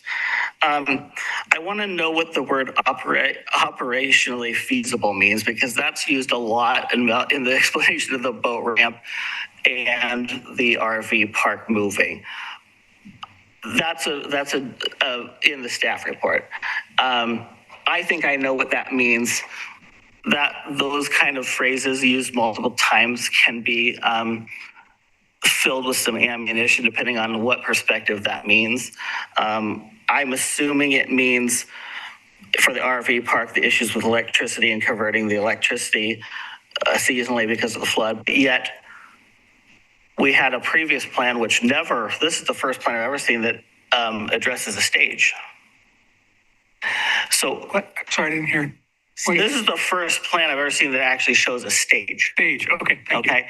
And what I think is interesting about that is in the last venue, I brought up a lot of questions about events and future events. And a lot of people said, oh, well, the stage is at End of the Oregon Trail. Okay, fine. But we had conversations of having stages at both venues. Moving the stage to End of the Oregon Trail is great, and it has been great for concerts in the park. Concerts in the park is at capacity. We all, can see that. I could argue a little bit with the mayor's comment about, well, then that's the way it is. Okay, city 10 years in the future, 20 years in the future, sorry, that's the event space for this city going forward in the history of the city. Baloney. Our job is to plan for this city 10 years from now, 20 years, 30 years from now. And that's why I think the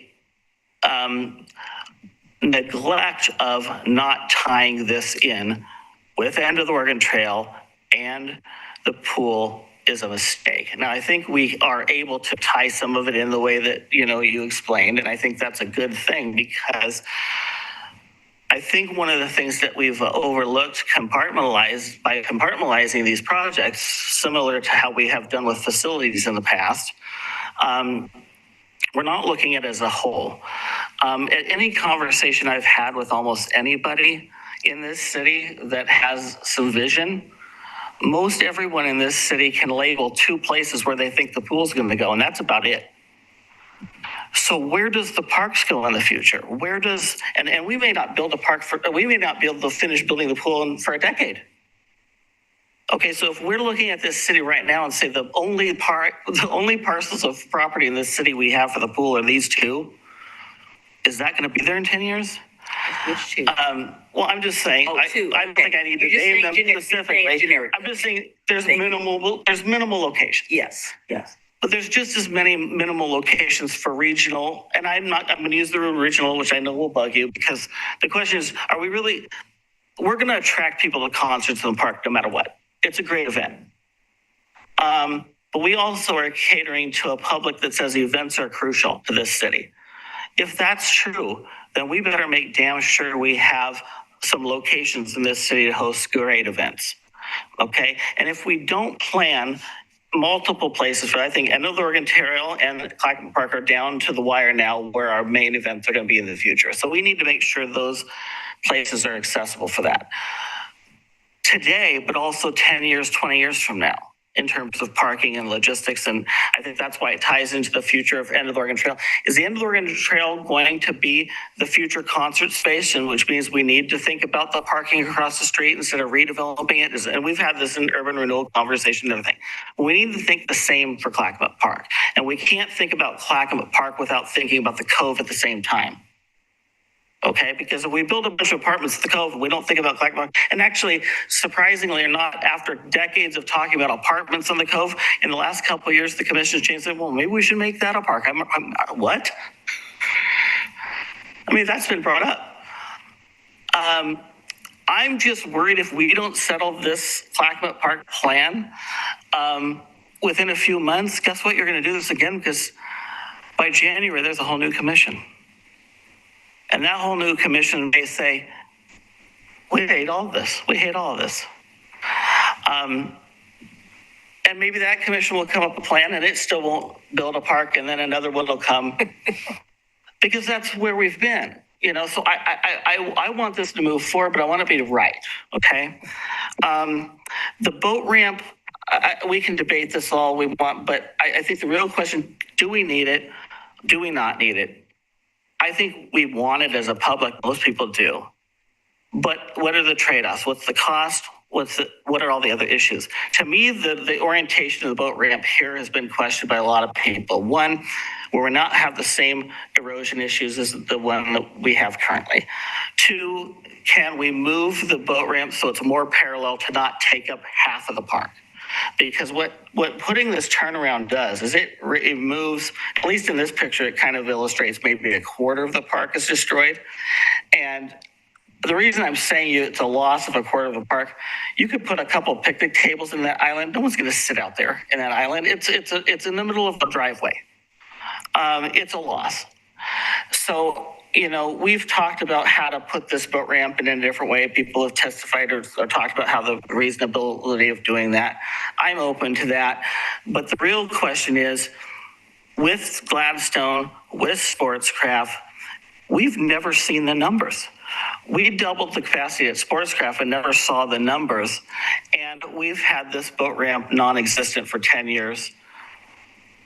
And we've been okay. Not to say that people don't want the boat ramp back, and not to say that we don't need it or do. I don't know, but we've never seen the numbers to say, what was the capacity when Clackamette boat ramp was there and Sportscraft at half capacity and Gladstone, and where is it now, and how many people are using it compared to then?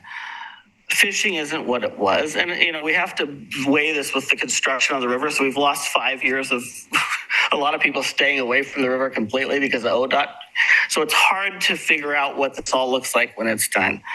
I really want to know the timeline, one, because of the public process. And the truth is, and I'm really constantly concerned about the fact of starting another public process when the commission changes over, and the whole process of that conversation with this commission could be different.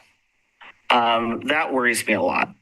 I I feel like this plan, I don't know how we got to this latest plan, but I think it actually makes me happy in more ways than the last one. One, because I'm really concerned about events. This shows a road going right down through the center of this turnaround. I mean, that shows vehicle access. The pathways throughout the park, I think, are great. I think at least that middle 13 path through the park, which is essentially exactly where the road goes through the park today, that road is. Did you say 13? Yeah, Okay. well, I guess they're both marked 13. Oh, yeah. The center Trying to follow you when 13, you're- the outside 13 is an existing path too. But I would say that middle 13 should be bollard and should be vehicle grade. I mean, it should be a way for set up for vehicles, for vendors or whatever for events. Because, you know, to eliminate people driving on the grass when you're setting up, you know, things. In the same line of that, along those paths, we need to have it electric. So in the current Clackamate Park, there are electrical outlets throughout the park that have to also be replaced occasionally, seasonally. But if you're going to have events, those events are going to need some sort of power, and having some power access along some of those main pathways to the center. I think that's my question about the stage. Our argument for moving the RV park is not to redo the electric. You're going to still have to redo the electric in the park, especially if you have a stage the closest to the river you want, because where's the power going to need to be? It's going to be at that stage. So you're not eliminating the redoing of electricity by just moving the RV parks. I don't think we can't forget those things.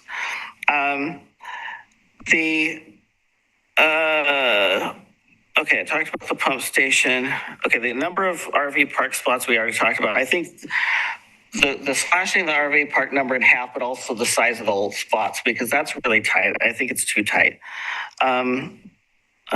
Stage.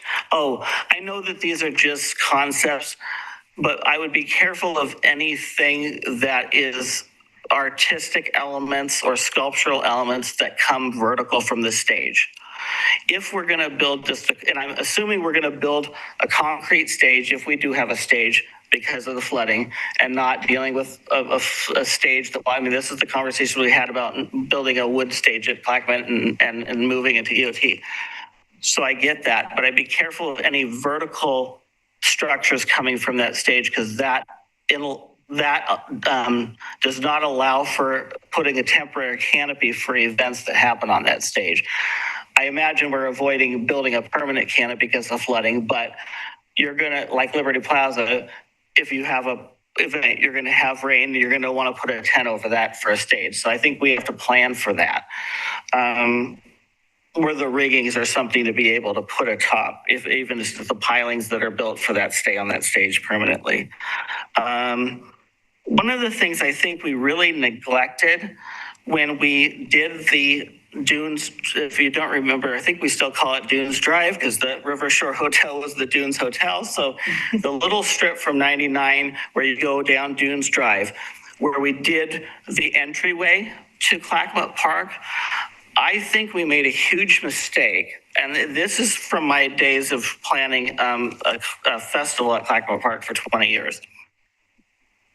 Clackamate Park, if that is going to be an event space, especially if we're building a stage, you want people to know there's an event happening at Clackamate Park. If we move the RV park across to that empty lot, now that whole corner really is the park. And that road goes through the park. And I think that to some degree, if we end up doing the RV park there, then we need to, as you're driving, maybe it's the corner right past McDonald's when you drive in, where at the bottom of the map, where you come in Clackamate. Maybe there needs to be some entryway to Clackamate Park, or when you come off the highway, when you come Main Street under the overpass, some entryway. Similar to the entry that's there with Clackamate Park sign at where 22 is. Because there needs to be some visible thing that you're coming into this park. I think we neglected the fact when we designed the entranceway on Dunes Drive to not have a place to say, this is what's going on at the park. Okay, because if you're gonna have a concert and this goes into a whole nother temporary. Yeah. Yeah. And if it's a permanent one to debate, because we can have the temporary banners that, have a rent, you get a permit for, maybe that go on a thing. But something that people drive McLaughlin and say, oh, there's something happening down at Clackamette Park, whether it's a car show, it's a concert. And if it's a permanent sign we put somewhere, that'd be great. I like the idea of having or a place to put it, that's never been something, because that park gets hidden off the main drag if something's happening. What about like the signage, the banner structure we built on Malala? Right. I mean, if you did something like that across James Drive or across Clackamette, I mean, it's whatever. It's just, it could be changed a lot easier than, we want to get away from people like I had to do, is put up temporary crappy banners to get attention to park if there's something big going on at the park. We want to be able to say in a great way something's happening there. Okay, I'm really going through all these as fast as I can. Good, you're good. I know this park like the back of my head. I've been there a long, long time. RV park. Okay, we talked about that. Events. Okay, this is kind of off topic a little bit, but not so much. I think parking is a big part of this. Okay, and I think part of if we talk about events, but just everyday use, when that park's busy, parking's a nightmare. I think that's why we see the concession from pinching the RV park even smaller to put the parking there. I'm not sure we need to put overflow parking there. We made a huge, and I'll say we because I don't even know what commission it was, but it was the city at some point, made the really stupid decision, and people aren't going to know this either, but Firestone tires, okay? I think that little street's called Firestone. Is that called Firestone Alley? Firestone. Okay, Firestone Tires is not there anymore. Okay, behind Firestone, there is a big sliver of park. But sorry, bad term. No, it's not a park. There is a place behind Firestone Tires, which is city property, which was also semi-flat at one time, which we used for event parking in very much the same way as we used the old fire training center that was at that place across, okay? But we put a sidewalk right down the center of it, and we filled it with dirt so that people couldn't drive through there, whatever. That was a mistake, because if we need overflow parking, we should turn that into a parking lot, because not only could that be a parking lot for overflow boating and whatever, but we could have a better sidewalk that connects the apartments.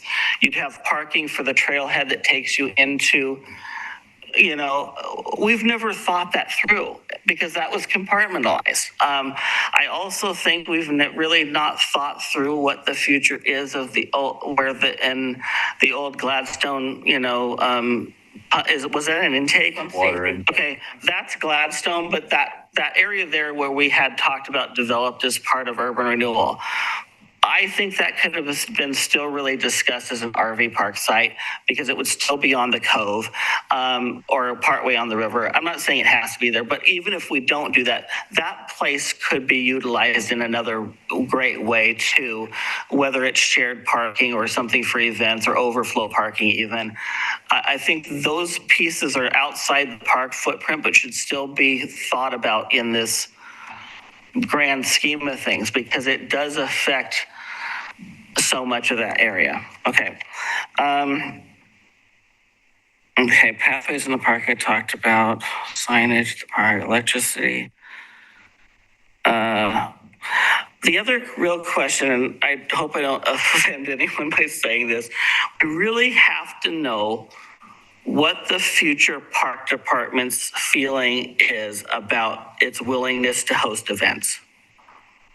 Because if the Parks Department in the city is not in the business of or caring about hosting events, then we shouldn't build parks to do it. And we've had this, and I'm saying we've had that balance because we've had times where it was very clear that the Parks Department did not want events in the city parks and made it really hard to do it. We're now in a world where I think that's changed because I think the public really demands it and wants to have events in the park. Then we need to make sure along the lines of the parks that We deal with the event permits. We deal with fixing all the event issues, because if we have parks that can host events, we don't have to close streets. Okay, and that it's the balance is, do we have public works and parks deal with events, or do we close streets? Because that's the balance, and we've gone both ways. Sometimes people say, hey, we're not going to have events in city parks anymore. We're going to close Main Street to zoo parks events because it's easier, and now we're kind of reverting back. I think we really need to know how to citywide deal with events, and that also goes to the food cart. It's illegal to have a food cart in a city park. So before we build a park that has food cart things, we had that whole thing where we actually had a city food cart, the city allowed a food cart on the end of the Oregon Trail Interpretive Center property for 10 decades when it was not allowed by law in this town. Then we had boats pulling up to John Storm Park selling things when that was not allowed. I think it's great to have access for food things, but then we have to make sure we can allow it. And if we don't allow it by city code, then what is the event process for someone to get a permit to do it in that park? So it opens up a whole bunch of other questions that I would love to tackle. Okay, I think I'm about done. Well, you brought up one question that I still needed to get the answer to. Yeah. You brought it up. One question here, if we're saying that we don't want to spend money to rebuild the old boat dock, we're still going to do it. Because in order for a kayak to go off there without being sucked in, we're going to have to rebuild that boat ramp to some degree. Now, it's probably cheaper than building a full boat ramp, but I don't want people to make the assumption that we're moving the boat ramp because when it's there's no way of knowing that also that kayak launch will not be completely eroded too. And it's going to cost money to do, whatever we do there. So the old boat ramp is, Is 5. No, the old boat ramp is 4. And so right now, half of that is unusable, even for a kayak. So we'd have to put money in there to make that usable anyways. We're not saving money by ditching it and building a new one. I mean, we're still going to have to put money into it, but I think that's about it. But that's it for now. I do think this is getting closer to something that I'm seeing and excited about. I'm a little worried about the skate park. The skate park has been,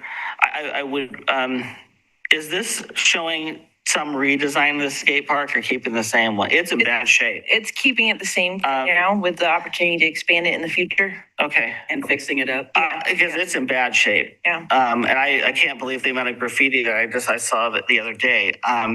But even then, it's aged and it could use some work. I would hate to build a beautiful new park and then have some areas that are like, well, sorry, we just built around this and without dealing with it. Because I think for a long time, there was 10, 15 years we did BMX competitions, skateboard competitions. The kids of this city would love to see that expanded. I would have loved to see that expanded basically expanding it to the area of the picnic shelter and having the picnic shelter be part of that area. You have, limited space because of the horseshoes, and the horseshoe club still is in existence and still is part of this plan, right? Yes. So we would keep approximately half of what's existing there. We keep the part that's under, has a nice cover and things. And they've been part of that conversation because it's not as big a club anymore and don't necessarily. I believe you've reached out. The horseshoe club. Yeah. I mean, I don't know that they ever. I mean, they used to host events there, but I don't know. Are they okay with it being downsized? We're working on that communication. There definitely is. We're not in as regular communication. I don't know how active they are at the moment. Yeah. All right, I'll leave it at that. Well, my question is that we need to answer because Rocky, I wrote it down. It was going to be my second to the last question. Yeah. I am not interested in opening this whole master plan up for the public to say, like you said, we made a decision, we have a master plan. So what is it that you are planning? We are thinking of planning to ask the public. Because if you're asking them to go back and redo this, no. We made a decision as a commission, and Rocky is correct. We want to have something approved that we can move forward to the next stage, and we don't want to have to go back over again. Right. And I don't want the public Want to start from scratch. Yeah, we're not. Absolutely. We want to get something going. We have the ability to move this forward so that we can actually say Clackamette Park is going to be under stages and redevelop it. Yeah, thank you. We agree. And that's the intent of this. And we're trying to take the direction that we got from the commission and your goals, which was essentially to go forth and build this park, build what we were under the the direction was that's been set. So the public process is not intended to go back and start up. We're not doing a design process over. What are we doing? We're taking the refined development plan based on the adopted plan that was done before. And we're simply just going out and testing that with the community saying, okay, now it's time to build it. This is what we understand has been decided, the direction that's been set thus far, before we go out and spend, over the course of time, millions of dollars. And even in the near future, before we spend money on the engineering and the final kind of development planning, we're just affirming that this is what the community wants. We think that we've captured the priorities from commission's discussions previously. The outreach, the previous outreach, our park master plan. Commissioner Smith, you made a very good point a couple minutes ago about events. In our outreach and our planning processes, we hear a lot about that, and we know just by attendance the popularity of those. So, we're trying to capture an opportunity with this beautiful new area that would be proposed where the RV park is at right now to really enhance our event process. So what we're trying to do is take the plan that was done and we're refining it. I think Commissioner Smith, you also said there's some elements in this that weren't necessarily called out in the existing adopted plan. That's correct. What we've done is just taken that and kind of built on it and said, okay, with the existing plan that was approved, what are the elements that we've heard from the community that we think that they want? And so we're trying to, as best we can, capture those things, put them on this. Basically, it's just the most recent version of the development plan. Go out and test that with the community, say, this is what we've heard you want. Is that true? And then come back and say. Basically, just having an open house to show them what the next phase of development. We're not asking. Are we missing anything? Are we vote on anything? Right. We're not telling them that we're going to change this or change that or whatever. We're just saying, here it is. Yeah. And get a little bit of feedback. Like, we're not questioning whether, for instance, we have a playground, but, kind of what does that playground look like a little bit? So. Okay. Exactly. What so elements? I don't want to set people up for an expectation that they're going to come in and.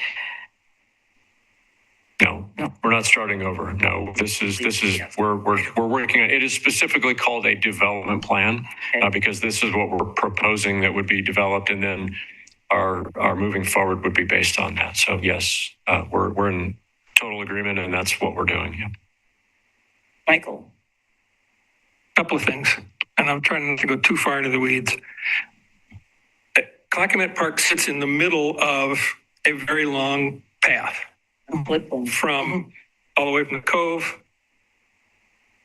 around up onto everybody knows anyway, past John Storm Park, whatever. So I would like to see. I know that path 13 down there sort of makes the connection, but maybe make it a little more direct. Okay. On the south side. Yeah, part of a regional. Where it goes to the south of the park there. Yes. Yeah. Right. And the other challenge, and I don't know how you deal with this, but you've got to get under an ugly bridge and across two driveways as a part of that. Which bridge are we talking about? The 99E bridge. If you're walking from the cove. The McLaughlin Bridge. Yeah, we've talked about maybe it'd be great to have a connection that goes under and around to the cove. Yeah. Yeah. Along the river. Yeah. I mean, even if it cut through from the parking lot under the overpass to the other side and then connect to the Firestone, thoroughfare that goes down to the apartments and to the something that connects those. Yeah, make that connection better. Yep. I agree with Commissioner Smith. That parking lot below Firestone is perfect, and it wouldn't cost that much to flatten it back out and do it. I mean, it was just smooth grass, and we put bollards, would put rocks there, and the rocks were movable for parking if we needed it. Maybe you can keep the sidewalk there. The sidewalk down the center complicated things because it's been filled in, and I don't know how really you could drive a car in there. Maybe might have to take the sidewalk out at some point again. I don't know. Not that hard to take out. To your comment about the existing boat ramp, I'm not all that worried about it. I just walked my kayak down and you plop it into the river. You don't really need a car width wide cement. No, I guess what I'm saying though, with what we know is that wave that happens with the, something has to be done because it'd be a safety hazard right now to put a kayak in there, I think. Okay. You already talked about horseshoes. I wondered about the need, but I guess there is. The other 13 trail, the one that was talked about being where the road is now. Oh, through the middle? Yeah, the one up in the middle. Yeah, there is a path there. For access. And I would love to see it, instead of dumping into the access road for the boat ramp, make it loop around. Okay, there is a sidewalk that it connects to there. That's probably not super obvious. Okay, but some people could make a loop, a river loop, sort of, because there's 13 over here on the river shore. So kind of connected up at the top. It kind of go up to 12, and then you come back around by 7, and then you're back where the boat ramp thing. Yes, that sidewalk is not very obvious on here, but it's just because it's covered up by trees. Yep. Okay. Now I'm going to go in the weeds. Whoever made the comment about that island up next to that green island, was that you? About it being an island? It not going to be used? Yeah. Are you talking about this thing right here? Yes. Yeah. And you're right. I have a question mark there. No parent is nobody's going to go out there and have to look 360 degrees whether their kid's walking out in the street. So. Are you? Extend boat parking there. Okay. Boat parking? Boat trailer parking. But if we're not bear with me. We're not having a boat ramp. Okay, sorry. Gotcha. I'm assuming we're having a boat ramp because at this point in time, we have said we are going to have a boat ramp. That's the approval. You just said you didn't want to reopen the master plan. I don't. And the boat ramp is on the master plan. Anyway, I think I make that boat parking. Then go down, and I hate that I'm saying to take out some grass for this, but go down the road that goes down and makes the little roundabout. Put parking along that road. On the event stage on the south side? Like by... How am I going to describe it? Are you talking about where 2 is? Where it goes down here to number 2. Yeah. I could do it up there if you don't know what I mean. Put parking along that road. Now, across at the RV park, eliminate that boat parking and that overflow parking, more RV spaces, and let them breathe a little bit, to Commissioner Smith's comment, if they need to. Where 21 is? I'm talking about. Yeah, I think there's a 21. Yeah, it's 21. It's 21. Okay. Another loop of RV spaces. So that now becomes only RV parking. Mm-hmm. Well, I didn't understand what that was to begin with. What is 21 supposed to be? It was overflow boat parking and trailer parking. Yeah. No, I like your idea much better. Yeah, I think that helps. I don't like that. And I know it puts more pavement in the park. But they could put more trees. We're gaining, as we've talked about, we're gaining a huge amount of space in prime real estate down there where number 16 is. Well, for that matter, you could, if you took the island and expanded the boat parking a little bit, you could move the pickleball carts into where some of that strip is and open up more space for expanded skate park too. I mean, there's some wiggle room. You can move things around a little bit. One thing that's not on the map that I'm assuming the park will be gated still, I'm assuming. Mm-hmm. So when you put gates in, well, the current gates, there is parallel parking, you know, because it's gravel down that road to the roundabout right now. But you lose some of that with the gates opening and closing on that side. But I don't see the gates on the map, which is probably just an oversight. But what about a nice entryway near where, if you go over from 22 where the car is, we need some sort of a nice entryway that says you're coming into Clackamette Park. Well, there is a big sculpture and sign that we dedicated right there. Yeah. That helps with that now, but It's something that would be nicer. And I know I remember having a conversation with Frank about when we were doing this before, about the dump station. And you were correct. We did not have it there. We said we needed to figure out where it needed to be someplace else or not at all. But then we went back and forth about, okay, if you've got people there with RVs, where is the nearest dump station? It was far away. well, and I think we also talked about that as a possibility of moving to the other side of the highway too, in the Firestone area or in that other areas. I mean, We don't. do we need it? If we do need it.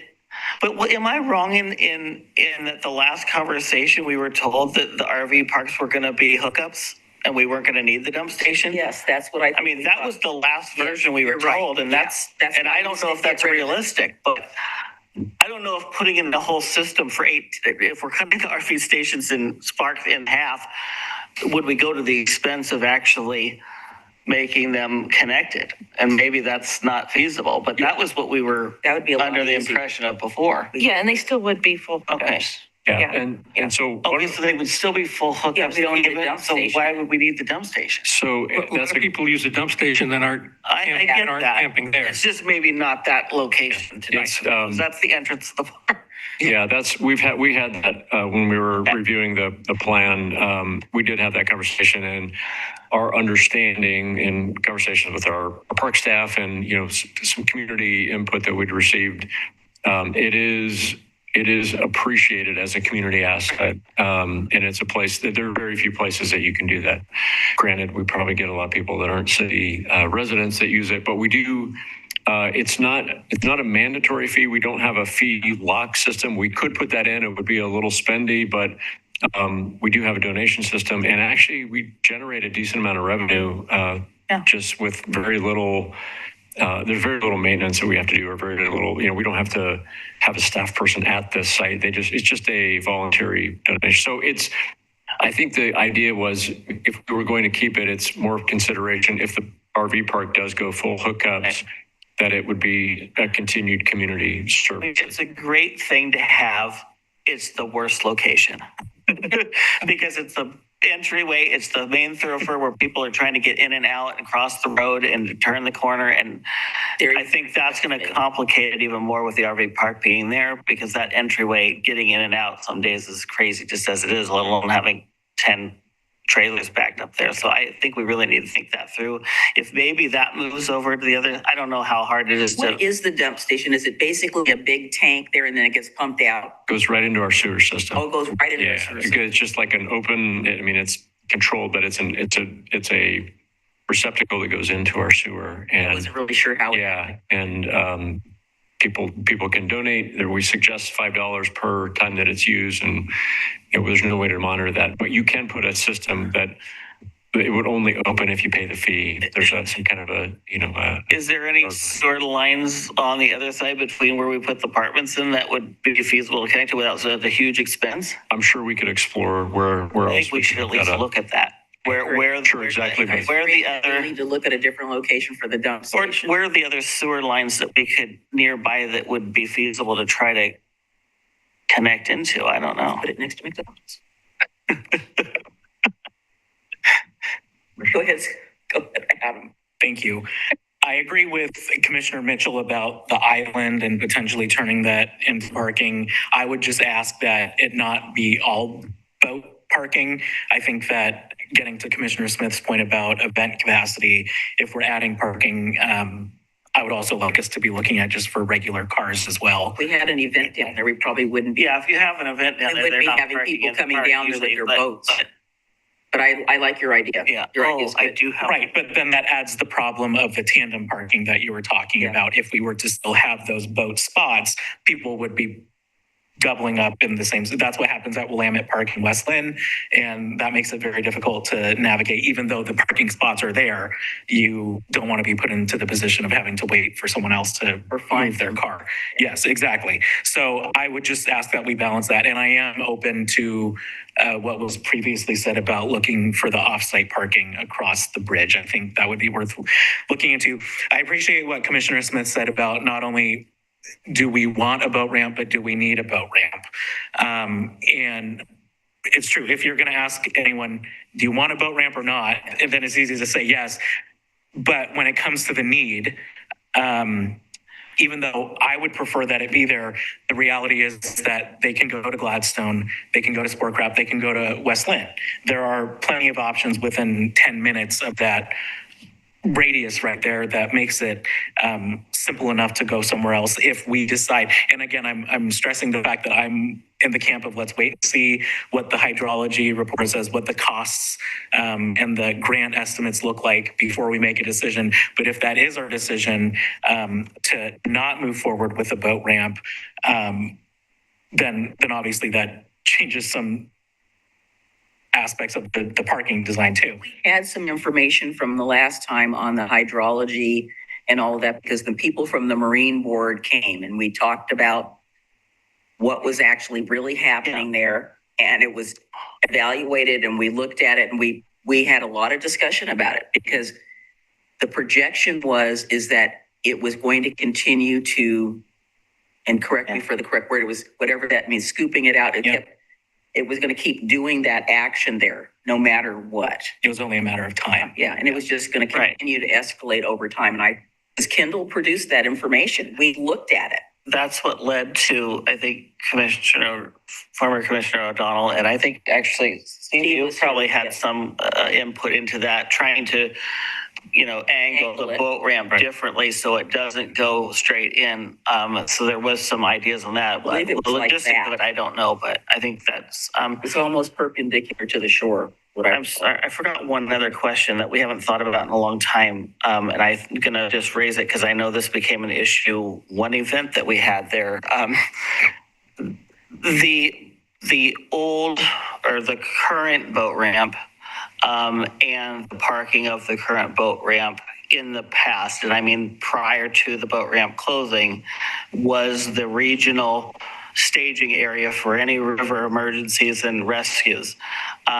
I'm assuming that there's some new staging area that they use on a regular basis. I know this because we had a carnival set up and there was an event on the river and we had to shut everything down and actually move things to get to that boat ramp. Because there was an accident. So, right, on the river. So I don't know regionally planning, but because that's a that's a regional park, if we open a boat ramp in the future, we need to be aware of, is that going to be thought to be reused again as a emergency staging area that's beyond the region, because that affects logistics in where the boat ramp is, how to get in and out of the river. I've lost track of where they do that now and if that would ever come back there, but I think that's something we should be thinking about too.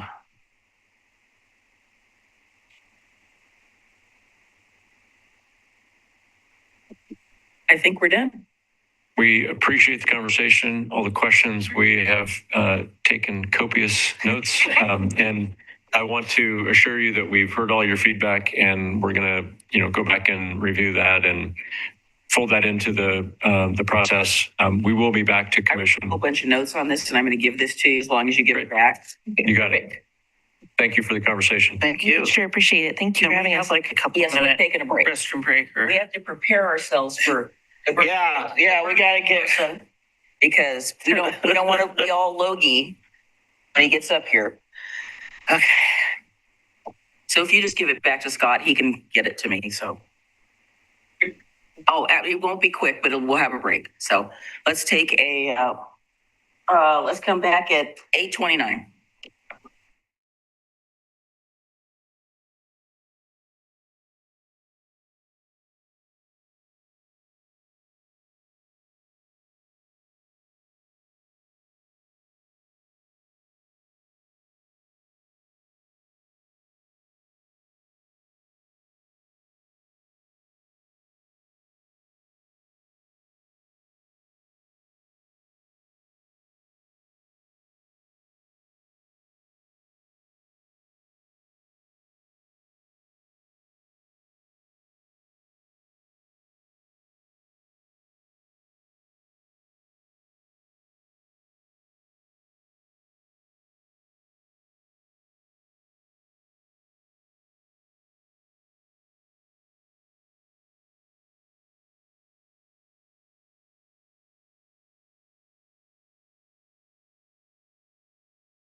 You are.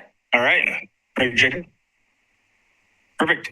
Mayor Commission, good evening. Tonight, we're here to talk about red light cameras and automated speed cameras in those same intersections. And I'm hoping to provide you with some more information that was not just in the staff report, and then get some future direction from the commission on whether you want me to proceed looking at this. It's a complex process. So, as you know, red light running is a serious intersection safety issue in Oregon and our community. The goal of these cameras is to reduce fatal and severe injury crashes in the principal goal of those. I don't know who remembers, but in 2014-15, the police department explored implementing red light cameras. We presented to the Traffic Advisory Committee in May.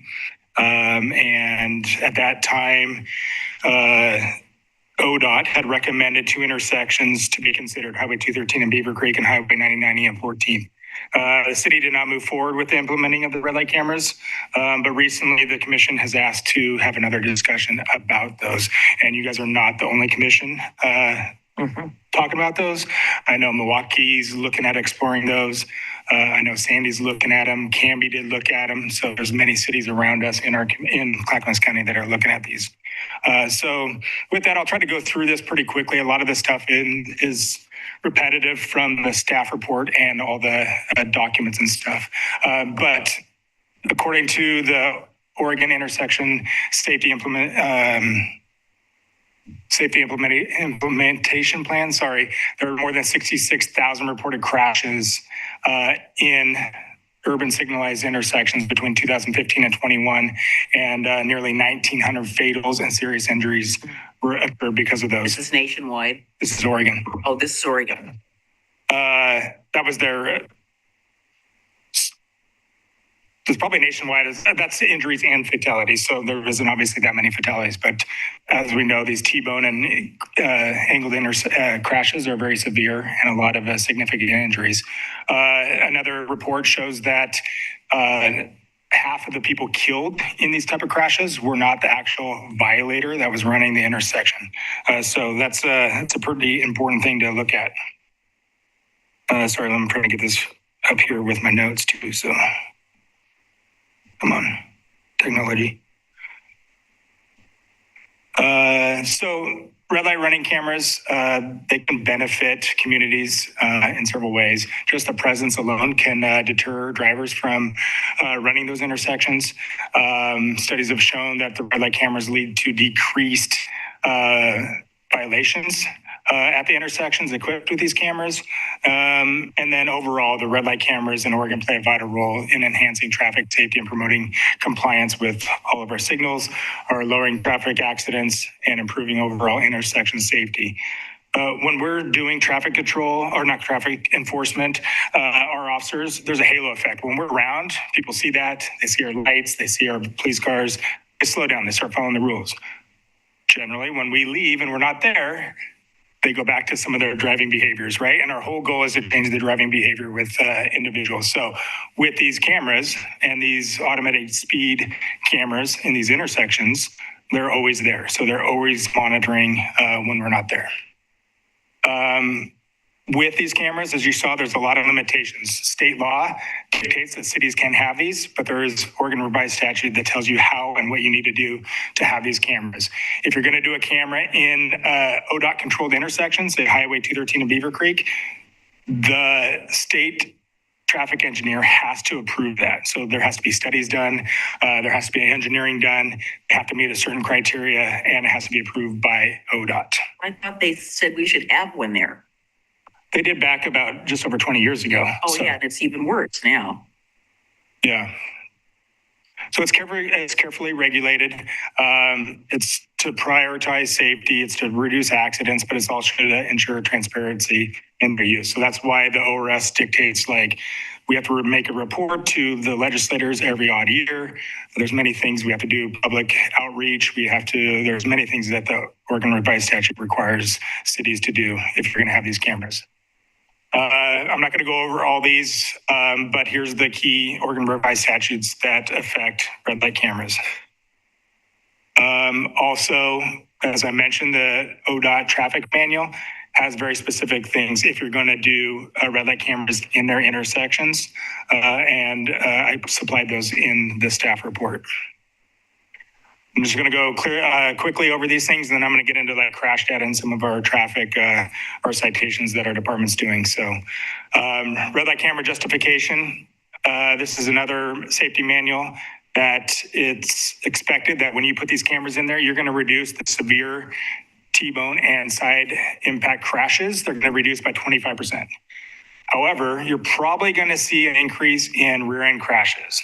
But those rear end crashes are less severe. They're minor, less injuries. It's because someone will maybe see that and decide to slam on their brakes.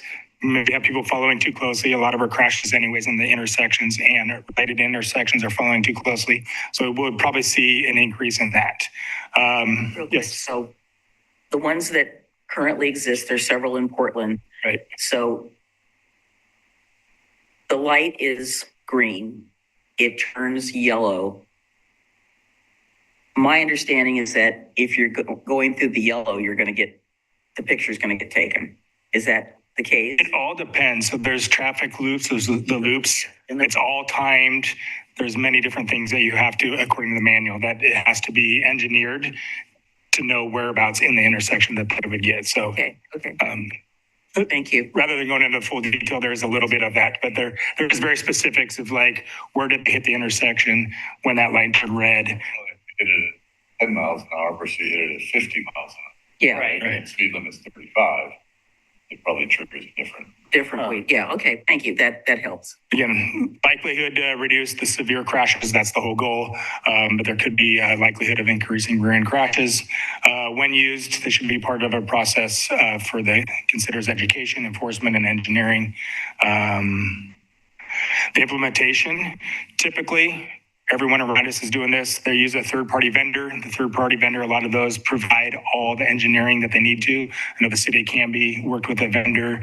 They were looking at some intersections on 99E. They did not meet the criteria that ODOT would approve, and so they're no longer looking at those. So the vendor will go through and do that. They'll look at our traffic crash data. They'll put up different cameras, monitor their intersections, give you a report of how many people are actually running those intersections, how fast they're going, that kind of stuff. They'll supply that report. Then if it's a state intersection to ODOT, then the state engineer will look at that. They'll also look at many other things, including crash data and stuff that they've seen at that. And I'll get into that in a second. Automated speed enforcement. Oregon law allows us to do that. It's most common to be at the same intersection as a red light camera. You have to be going at least 11 miles an hour over the posted speed limit. Many cities actually look at that and do a higher, like the city of Tigard, they decided to do 13 miles an hour. They did a study, they figured out that was going to be the best, and so they don't do a violation for speed in those intersections. You can't do both at the same time unless someone is going at least 20 miles an hour over. That's just the state law. And reducing speed-related crashes is always secondary to the side impact of running the red light running. I apologize. This is what I do not understand. We have a posted speed limit. And if you're 11 miles over, that makes no sense to me. Why? The number is the number. And if you're over that, I could maybe see 1 or 2 or 5, but 10 miles over and you're not speeding, I don't have the answer for you. That's what the legislators created. So, as a driver, I'm looking at this and I'm thinking, okay, this person definitely should get a ticket. They're going like way faster. It's posted at 25. They're going 30. I think we've all been on highways where the flow of traffic is going exponentially higher than the actual posted speed limit, right? And if you're not going, you're going to get ran over. Our traffic guys see that all the time. And sometimes they set their thresholds pretty high and they still have a lot of citations that they give for people that are speeding. That happened to me recently. I was going down 213 and I was going the exact posted speed.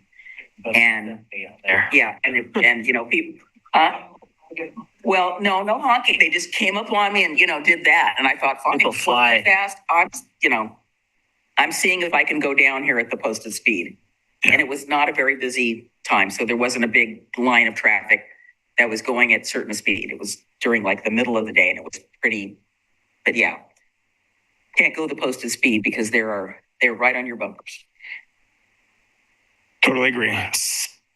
Public information campaign and sign requirements. So Oregon law requires the public safety campaign. That's going out there, educating the public on it's a critical step. There's many different things that you got to do, like kickoff events, there's different surveys, social media campaigns. I know some, like the city of Tigard, have done news campaigns, just getting that out there, right? We're trying to educate the drivers. Our whole goal is to change the driving behavior. Also, Oregon law requires that the signs be posted as far as possible, as practical, on the major routes in the jurisdiction, that there is a speed or red light cameras.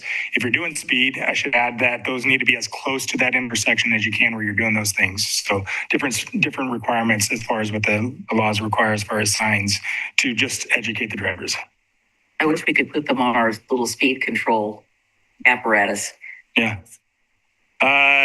This is just, you need engineering, just talking about the engineering that should be conducted, looking at the traffic crashes, the speed, that kind of stuff, looking at the crash history for these intersections, to figure out if it's going to be a good intersection to do. And that's also if we're not going to do a state highway, we're supposed to do that for, say we're going to do 99 and 14th and 14th of Washington. You would see that we would have to do the same type of surveys to justify why we're putting these cameras in there. Other consideration is our traffic citation data, complaints, enforcement observations, and many different things there. Commissioner Mitchell, do you have a question? So if we were to do it at an intersection like 14th and Washington, does the state have to approve that? State does not have to, but we should go through all the same steps leading up to that, justifying why we're putting those cameras in there. Okay. And we already have the crash data. We have a lot of crash data. Right. Okay. But you said that the third party vendor would. They would also do additional studies. Yeah, because they actually mount cameras, monitor the intersections, and see how many motorists are actually running that red light. Versus a lot of times you don't get in a crash, but they're trying to see we may have some crashes there, but we may not have many people that run red lights, where maybe another intersection would have way more red lights running, but less crashes. So they try to do that. They do the speed monitoring, and then they figure out if that intersection would be where it's going to have the high likelihood of reducing the crashes and making sure people follow the rules. Okay. And don't run the red light. We need a professional engineer certificate just to make sure that the light is actually functioning properly and being maintained. I'm sure the city maintains all that stuff already currently. Again, the biennial report has to go to the state legislators.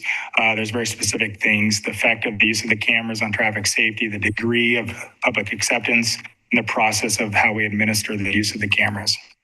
I'm not going to go into all this, but it's very specific. I just wanted to highlight the different things that go into that report.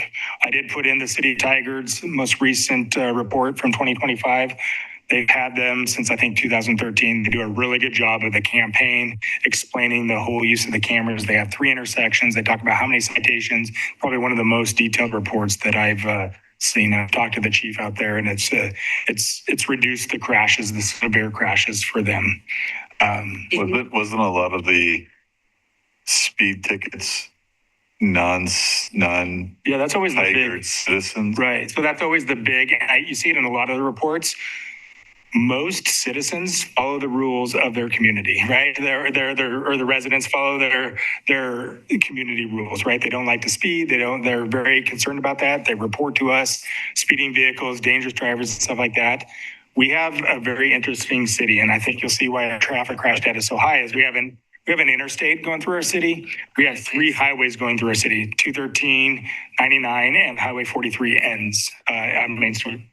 The Highway 99 is McLaughlin Boulevard. So we have a lot of transient motorists that come through our town, and so if I'm remembering right, 90% of the speed are not Tiger residents this last year or 2024, and 88 or 89% of the people that are cited for running the red lights are non-Tiger residents. So most Tiger residents understand that. That's our community. They're not running those lights. They know where they're at. See, that would send a message to these people, again, that you've been saying this for years. Most of the problems that we have on our roadways are not people that live here. And I would agree. Part of the problem is they are helping to make our city unsafe, and livability is a big issue. And what I get concerned about is, we've got people commuting. They're in a hurry. When my son was going to St. John the Apostle, I could tell you which parents were coming up Washington Street to get to the school, didn't live here. But they thought it was perfectly acceptable to run the light at Washington and 7th, which is, not good. Yeah, and I think you look at many of the different cities' reports that they report, they have very similar findings that most of the individuals that get citations for either running a red light or speed are non-residents. So I know our residents are very concerned of this is going to be here and stuff, but really very few residents, once they learn about it, they follow the rules and they understand what those cameras are there for. So I don't know if this has changed. I think the last time we talked about this, unfortunately, one of the places we see a lot of running the lights is the 205 southbound off ramp onto McLaughlin/9090. You mean where it comes next to the circle? Where Where the light is, right? Yeah, and so that's but those are off limits. They were at one time, and I remember that, and I don't know the answer to that. I'd have to talk to the vendor. Right. It would have to be approved by the state traffic engineer. Ramp, and trucks are primarily the biggest problem. Yeah. Yes. That's They're a big. just bombing through there. Yeah. They are bombing through there. I see that. Yeah, I see that. And we see them when they also are going from 9090 southbound onto northbound 205. We see people running red lights there too. Yeah. Again, if it's on a state highway, it has to be approved through the ODOT traffic state engineer. Now I'm going to get into the traffic crash data for Oregon City. Unfortunately, ODOT publishes crash data, but it's not very timely. So the most recent data is from 2024. So because of the state law, make sure you look at a 5-year look back. I wanted to pull our traffic data from our ODOT crash data from 2020 to 2024 for the 5 years. Nope. I got you taken care of. Okay, because I see all those dots, and obviously that's something. So I was going to move it in. So traffic crashes. We have a lot of traffic crashes. Wow. This is reported through ODOT. So I'm sure there's more crashes than that are not actually reported. Jeez. We don't respond to all those crashes either. Sometimes people get in a crash and they will just report it to DMV.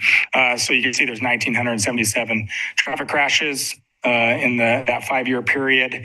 We had 94 level A serious injury crashes, 9 fatalities, 1,679 total injuries. And we could go on through there, but Can you stop a minute? Scott had that, what the heck? That's a lot. Look on your face. just the sheer number. Yeah, it's a lot. It is a lot, and I think there's a lot of reasons for it, right? Again, the transient motors coming through our town. We have all the interstate and the 3 state highways. The population has grown. Our roads have not gotten any bigger. I know our city is doing traffic calming measures at intersections and around intersections, and we're working on that. But again, it's still, the roadways have not changed.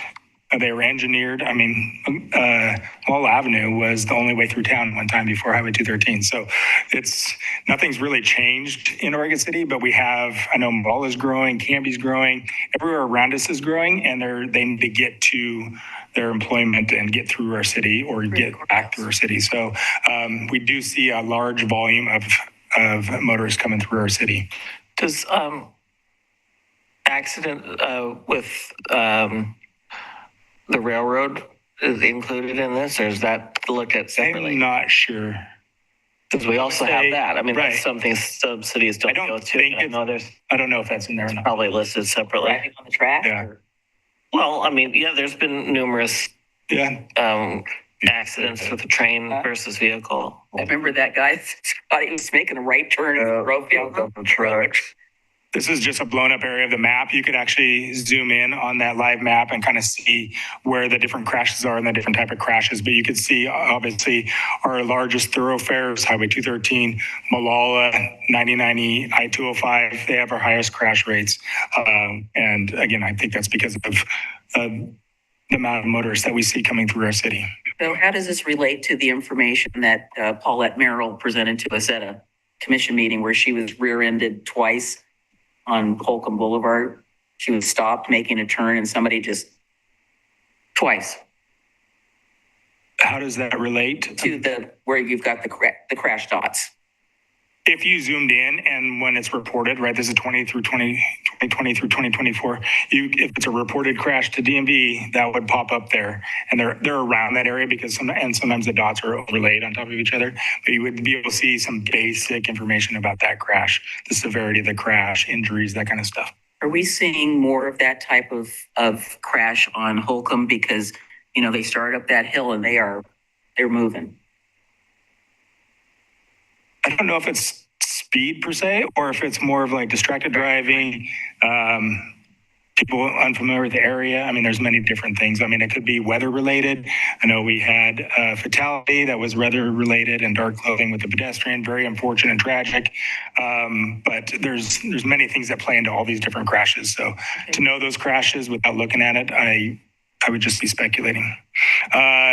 This is a 10-year graph that they put on that, the same thing that we saw. So it kind of shows our crash data. 2016 is about when we started having our full-time traffic team. I do believe they had a very strong and very measurable impact on our traffic crash data. And you'll see that it went down. These last couple of years, we've had it higher, but we're not back to where we were at for 2016. Well, 2020 is down because no one was. Yeah, 2020, every city, every community was down because less people were traveling. But we also then saw some very severe crashes because they thought they could started speeding up. Very, very fast speeds. Yes, 2021 for sure. But yeah, our traffic team, I think there's a very measurable impact. If I'm always an advocate to have an officer out there, right? Because when you stop someone, you can have that conversation. You can have that dialogue with the motorists and understand why they were doing what they were doing, right? Unfortunately, with these cameras, you'll see that they don't get the citation until 10 days later. And so you don't have that same personal interaction with the motorists that are doing these. And sometimes it's a sentiment with the public. And is that probably not why there's the 11 mile per hour? I mean, that would be some explanation for the buffer of speed, I would think. It could be. To give people. Yeah, calibration, sometimes people have different size tires. I don't know exactly what they came up with 11.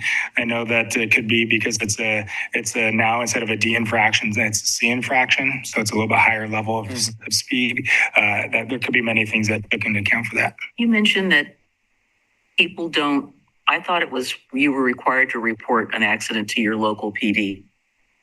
No, you need to report under certain criteria to DMV. So whether there's injuries, you have to. If it reaches a threshold of property damage, a dollar amount, you have to report that. You report any crash, but you're not required to unless it meets certain criteria. I thought you had to report it to DMV and to your local. No, just DMV. Okay. And a lot of times our crashes, you'll see the ones that we responded to, we don't always take crash reports, right? Because a lot of times it's just people are having a hard time exchanging information and it's not a very serious crash. Obviously, if it's an injury crash, certain criteria that we will then take a report. But a lot of these crashes that we respond to, we do not always take a crash report. That's why you'll see some of our report numbers different than our dispatch numbers. And then sometimes people just report strictly to DMV and not to us. That same graph, I did a comparison with all cities in Clackamas County, and I think this is kind of telling of our crash data. Even back 10 years ago when we were looking at this, our crash rate was at the same level as Bend, and they're about 3 times the size of us. Yeah. Right? So our crash data has always been high. My tenure here over 27 years is we've had a high crash rate, and we always have. So that's why traffic enforcement is very important to us. We want to make sure our streets are safe. But again, we can't be everywhere at every time. And unfortunately, sometimes we have a lot of crashes. I think people don't recognize is that this type of data translates back to insurance rates. Absolutely. And I do understand from some folks who live in this community that they said that their insurance rate was a little bit higher. And I happen to think after reading this, I said, could be because we have a higher rate of crashes in our city. Doesn't mean that they're crashing, but what happens with that data. Insurance definitely looks at that. Yes, they do. That could be a really good public relations. Wow. And I've been compiling stats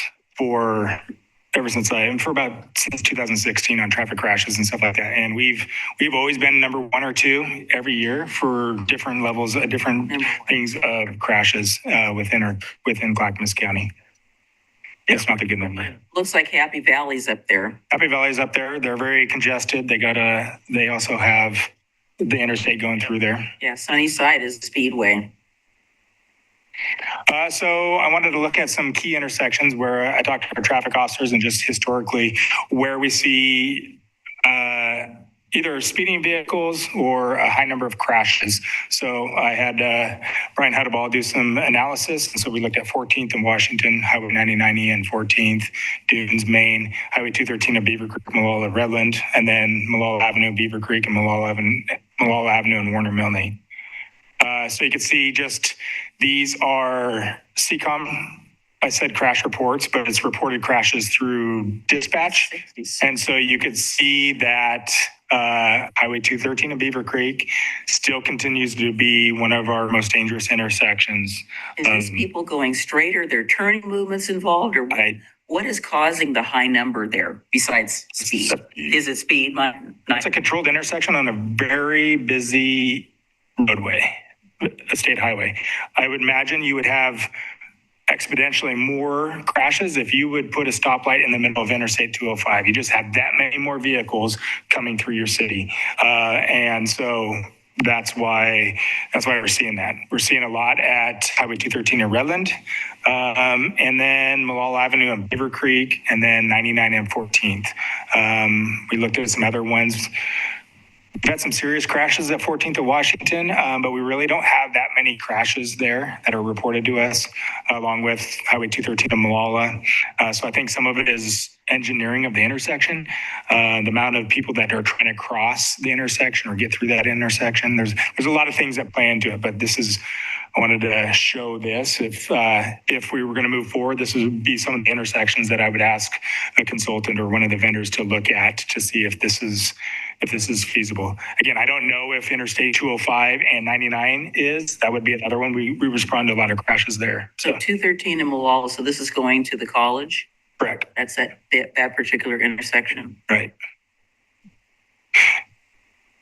And if I expanded these, sometimes it's Malala and 213, sometimes it's 213 and Malala. We always put the primary road as the number 1. So sometimes if I expanded these, you would see the breakdown between those, but it's all still the intersection related. So what's going on at Malala and Warner Milne? Compared to the other intersections, not as much. Oh. Yeah, I mean, we've got traffic light below on the other side, on the east side, there's, it's going to the park. So it must be those turning movements, or it could be red light running at that intersection. Yeah, we've had at least one pedestrian hit. I think we've had a couple of pedestrians hit. They get distracted driving, big intersection, maybe people being in a hurry. There's a lot of things at play. I know there's been weather. So these are just some of the key intersections that I've historically have been a higher traffic crash rate for us that we respond to. And then finally, I just wanted to look at the comparison of what our department writes for traffic citations. So you can see we had full-time traffic officers, more of them in 2020 and 2021. So obviously those numbers are higher, but you can see we write a lot of speeding tickets, and we write quite a few failure to obey truck control device The problem with like Beaver Creek and 213 for us to effectively sit there and monitor that intersection and safely go after a motorist, we would need probably 6 different officers positioned around there, just because it's when we go through that intersection running code lights and sirens just to go to a call. There's many times where we'll pull up to that intersection, sit there for multiple seconds, sometimes 20, 30 seconds to make sure everyone sees us before we can actually go through there. So we're not going to go, if someone runs something or does something, right? Is that safe for our officer to do that? Is it safe for the public for us to go do that? We would have to position officers on different sides of the intersections, have someone just watching that intersection. It's a nightmare to try to enforce that intersection. Cars with dummies in them? That might be we could do that. Yeah, That's that's a little hard like the to get. military has inflatable vehicles. We can just put There you go. We could take our old Inflatable police cars and just yeah. park them there and, Great idea. move them around a little bit. Port of Portland. So with that, I wanted to do a quick run through. I know that I put a lot of information in the staff report, especially the requirements that are required for cities to, if they're going to move forward with these. So tonight, I'm just looking for direction. Is this something that the commission is interested in? If so, what would you like me to start doing, and then report back? ODOT doesn't take a cut from citations in their intersection. I was actually going to ask that same question. So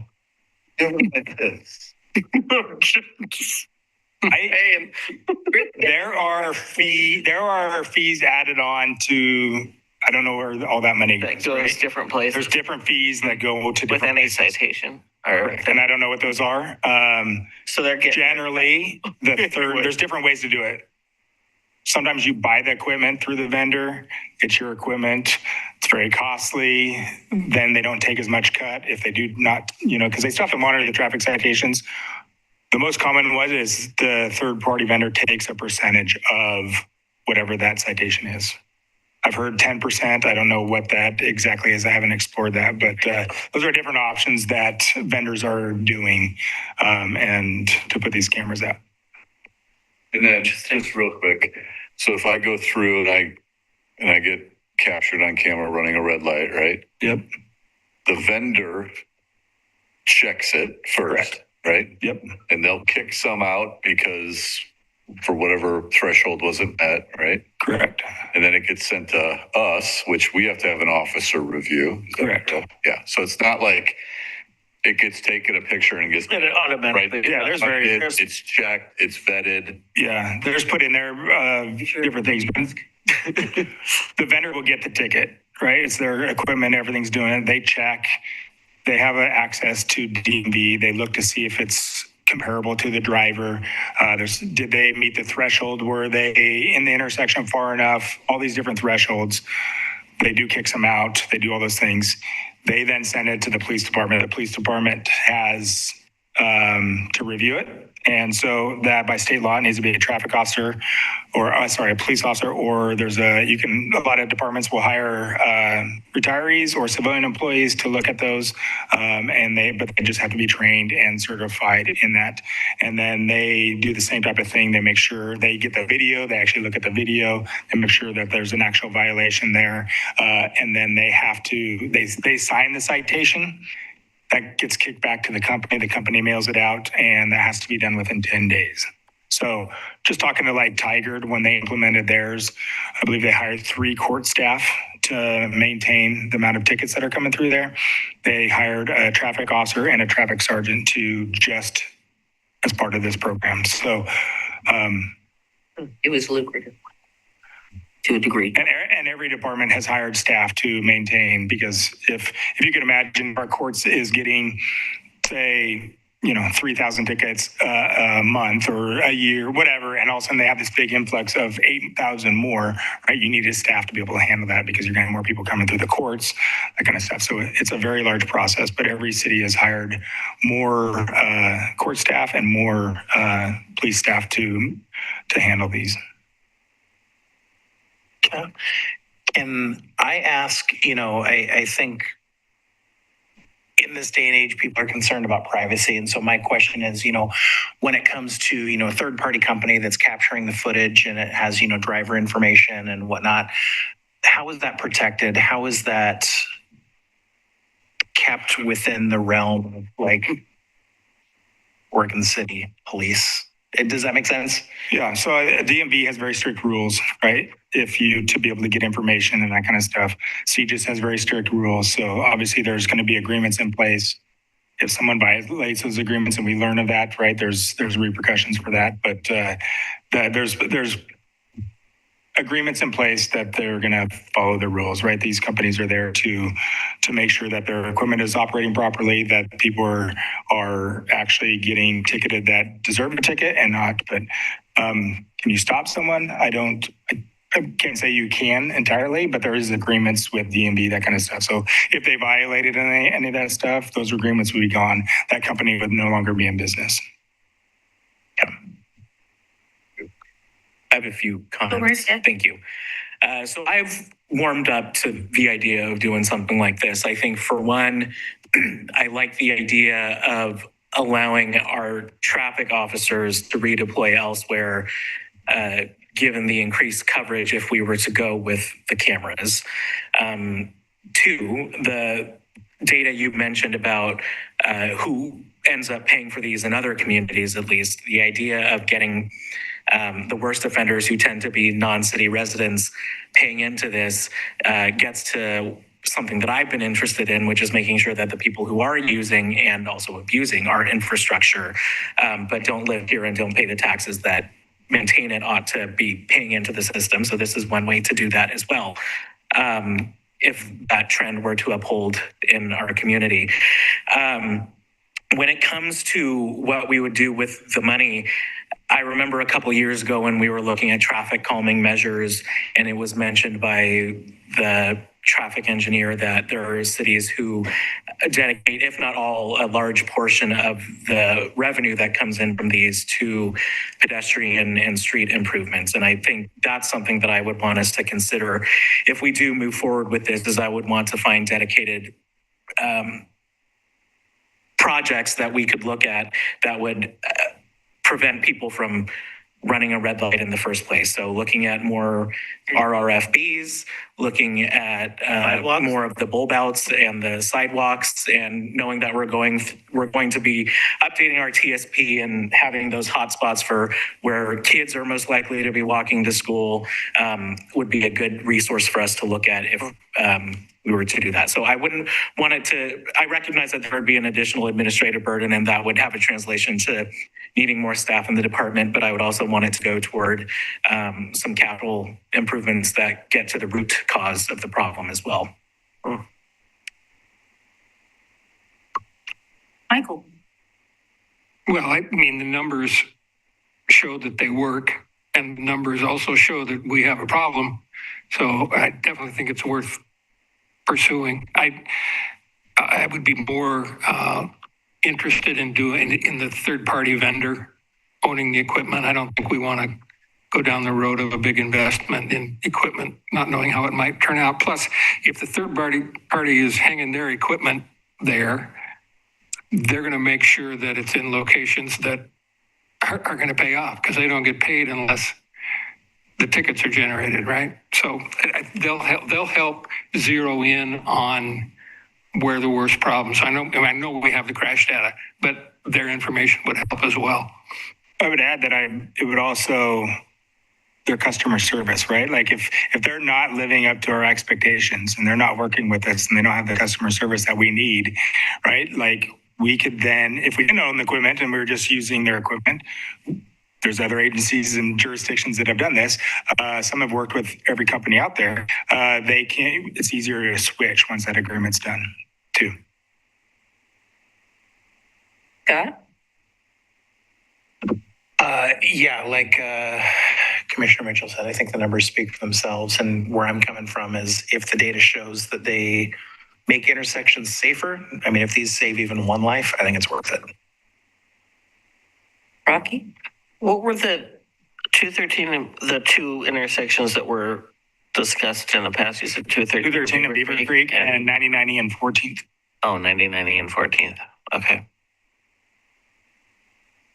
So the reason that I continue to use McLaughlin Boulevard is that we spent a considerable amount of money once you come over the McLaughlin Bridge to beautify it, to make it not be a freeway. And I would love to see more traffic enforcement on that because it's posted at 35 and they just bomb through there. So that is why I continue to call it. So once we get out of Kanema, it's 99. I don't care, you know, and on Gladstone, I don't care what they call theirs, but we have those nice improvements. And that's why we said it's the McLaughlin Boulevard walkway. It's the McLaughlin Boulevard this, we got the pedestrian stuff.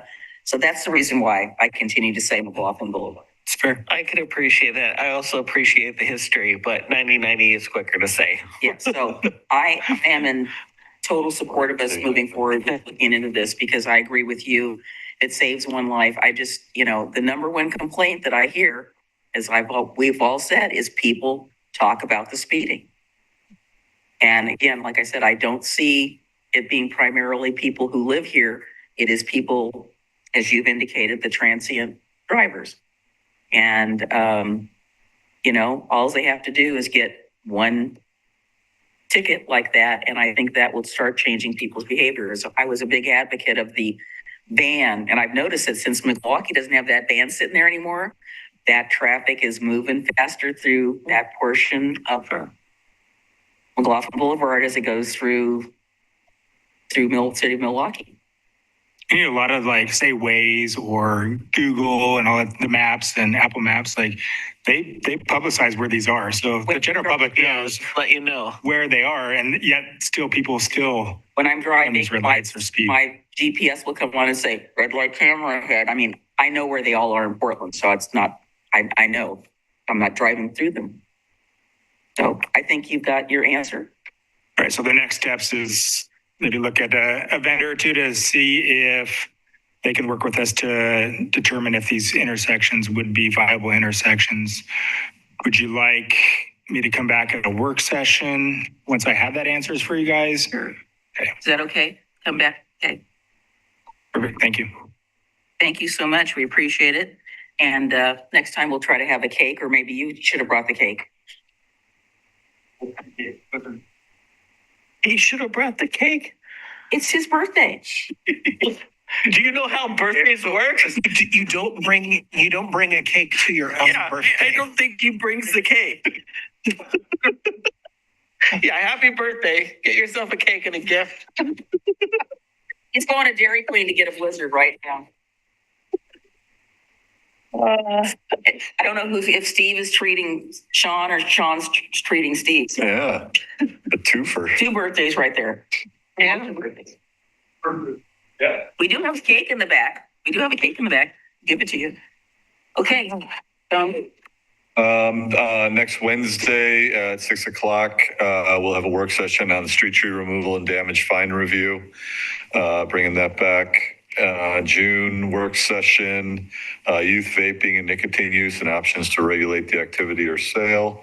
And then a discussion about the library overdue fines.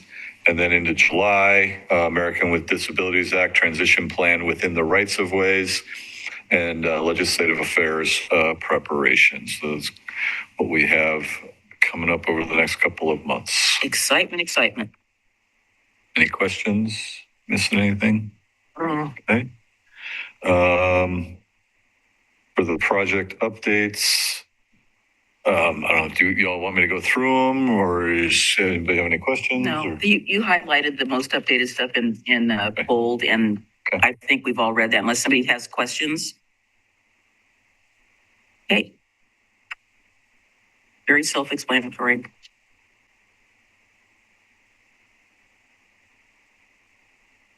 Appreciate that. Does anybody have anything they want to report, or are we done for the evening because we've done a lot of work tonight? I have a quick one. So Clackamas Heritage Partners meeting on May 12th. What is it today? It was yesterday. Yeah, it was yesterday. I wrote the May 12th for today. Yesterday, it's been one of those weeks. Mainly a short meeting, but Clackamas Heritage Partners is working with city staff on a MOU update, and that's, going back and forth. It's not, something that's finalized yet. I don't know what the timeline is for that. I think the city and CHP have different timelines. But those are going back and forth, kind of working on an updated MOU for the end of the Oregon Trail and the Clackamas City and Clackamas Heritage Partners. The rest of the conversation in the last couple of meetings has mainly been about updating a lot of the policies at the end of the Oregon Trail. Currently revising details in the communication policy, and that's communication for staff, management, but also board, et cetera, and partners. So that's a pretty extensive thing that's in the works right now. They're also going through and updating financial policies, pretty much all the policies and things that they're working on. So that's been the primary conversation. There was a little conversation about let's see. Well, I guess we didn't talk about it too much, but the Rose Festival is coming up. I think that was probably discussed more at the other. There was a Heritage Partners meet, Oregon City Oregon City Heritage Coordinating Council committee meeting, and talking about cemetery tours. The redoing the cemetery tours coming up in October. The Rose Festival Parade coming up, other events for the summer. So those were the two meetings I guess I needed to report on. There's a DMMO meeting on Monday, which I don't think I'll make. And I believe the mayor may be at a meeting, but I can at least get a hold of them too later. But I'll be in the Oregon City High School Band choir Oregon City High School Band cheer and JROTC are going to Victoria this weekend, BC, for the Queen Victoria or the Victoria Day Parade. So that was on Monday.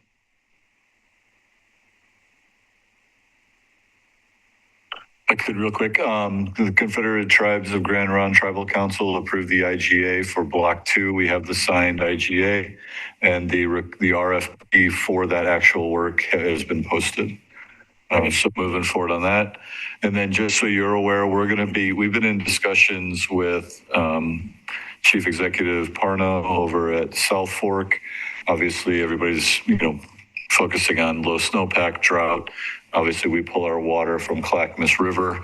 You're going to start to see a campaign, just educational campaign here. The first steps are conservation, and it takes multiple steps to get to curtailment. So really, it's about conservation and the steps that we're going to be taking. I think there's things that we can do that we'll be doing should we start to see those water flows start to diminish, such as not watering certain parts of the park, right? So kind of getting that education out there of things that folks are probably going to see that we're doing. And then also things that they could do voluntarily, right? Don't water your lawns. You water your lawns between 8 p.m. and 8 a.m., right? Avoid 8 a.m. to 8 p.m. when people are showering, home, cooking, dinner, right? So just some things that you can do, but really just remember that these are conservation methods. If it gets really bad, you get into what's called curtailment, right? And that's where you're starting to see kind of maybe we go to, every other day watering lawn, right? I mean, so where we're actually telling people what they can and cannot do. So really the focus is on conservation. We've put together plans for what we can do. We would probably reach out to the school district, Clackamas Community College, Clackamas County, as other public agencies that utilize South Fork, our water system. Like I said, a lot of irrigation. Really looking at, like street sweepers, right? Just some of those things that are pretty water intensive uses that we do. But like I said, we're trying to come up with messaging, probably put something in the trail news, probably see that over in the summer, unless things change, right? Don't know what it's going to be like in August, but just kind of prepping based on where we're at historically with the snowpack and anticipated rainfall. Tony, historically, having a brown lawn was sort of a badge of honor, that we did not have to have everything be green and pristine. And so if we have to let watering go in certain areas, I will forward the calls to you. you may do that. Okay. I will be happy to take them. Understood. That's why we're focusing there. Yes. Yeah, I'm not going to shrink away from that. That's all I have. Anything, Michael? Adam? We had our second to the last YAC meeting. Last one is next month. Scott? I guess the only thing I have had the meeting regarding the carrying place. They have started pouring parts of the foundation, including for the elevator shaft. So project is well underway. All right. Being no further business, don't forget to put on your calendars of Clackamas City's dinner. Yes, and it's 6:30 or 6? 6. So where will you be? I will be in Mexico. So we'll just have to stand in for you then. That is true. So anything goes, folks. Anything you want to say that? Are the emails sent out to the other cities already? Yeah. Okay. So hopefully those RSVPs will start rolling in. Okay. We've already We got need to let you know that we're going to be there or not be there, right? Yeah, got your absences. All right, we are adjourned. Thank you, gentlemen.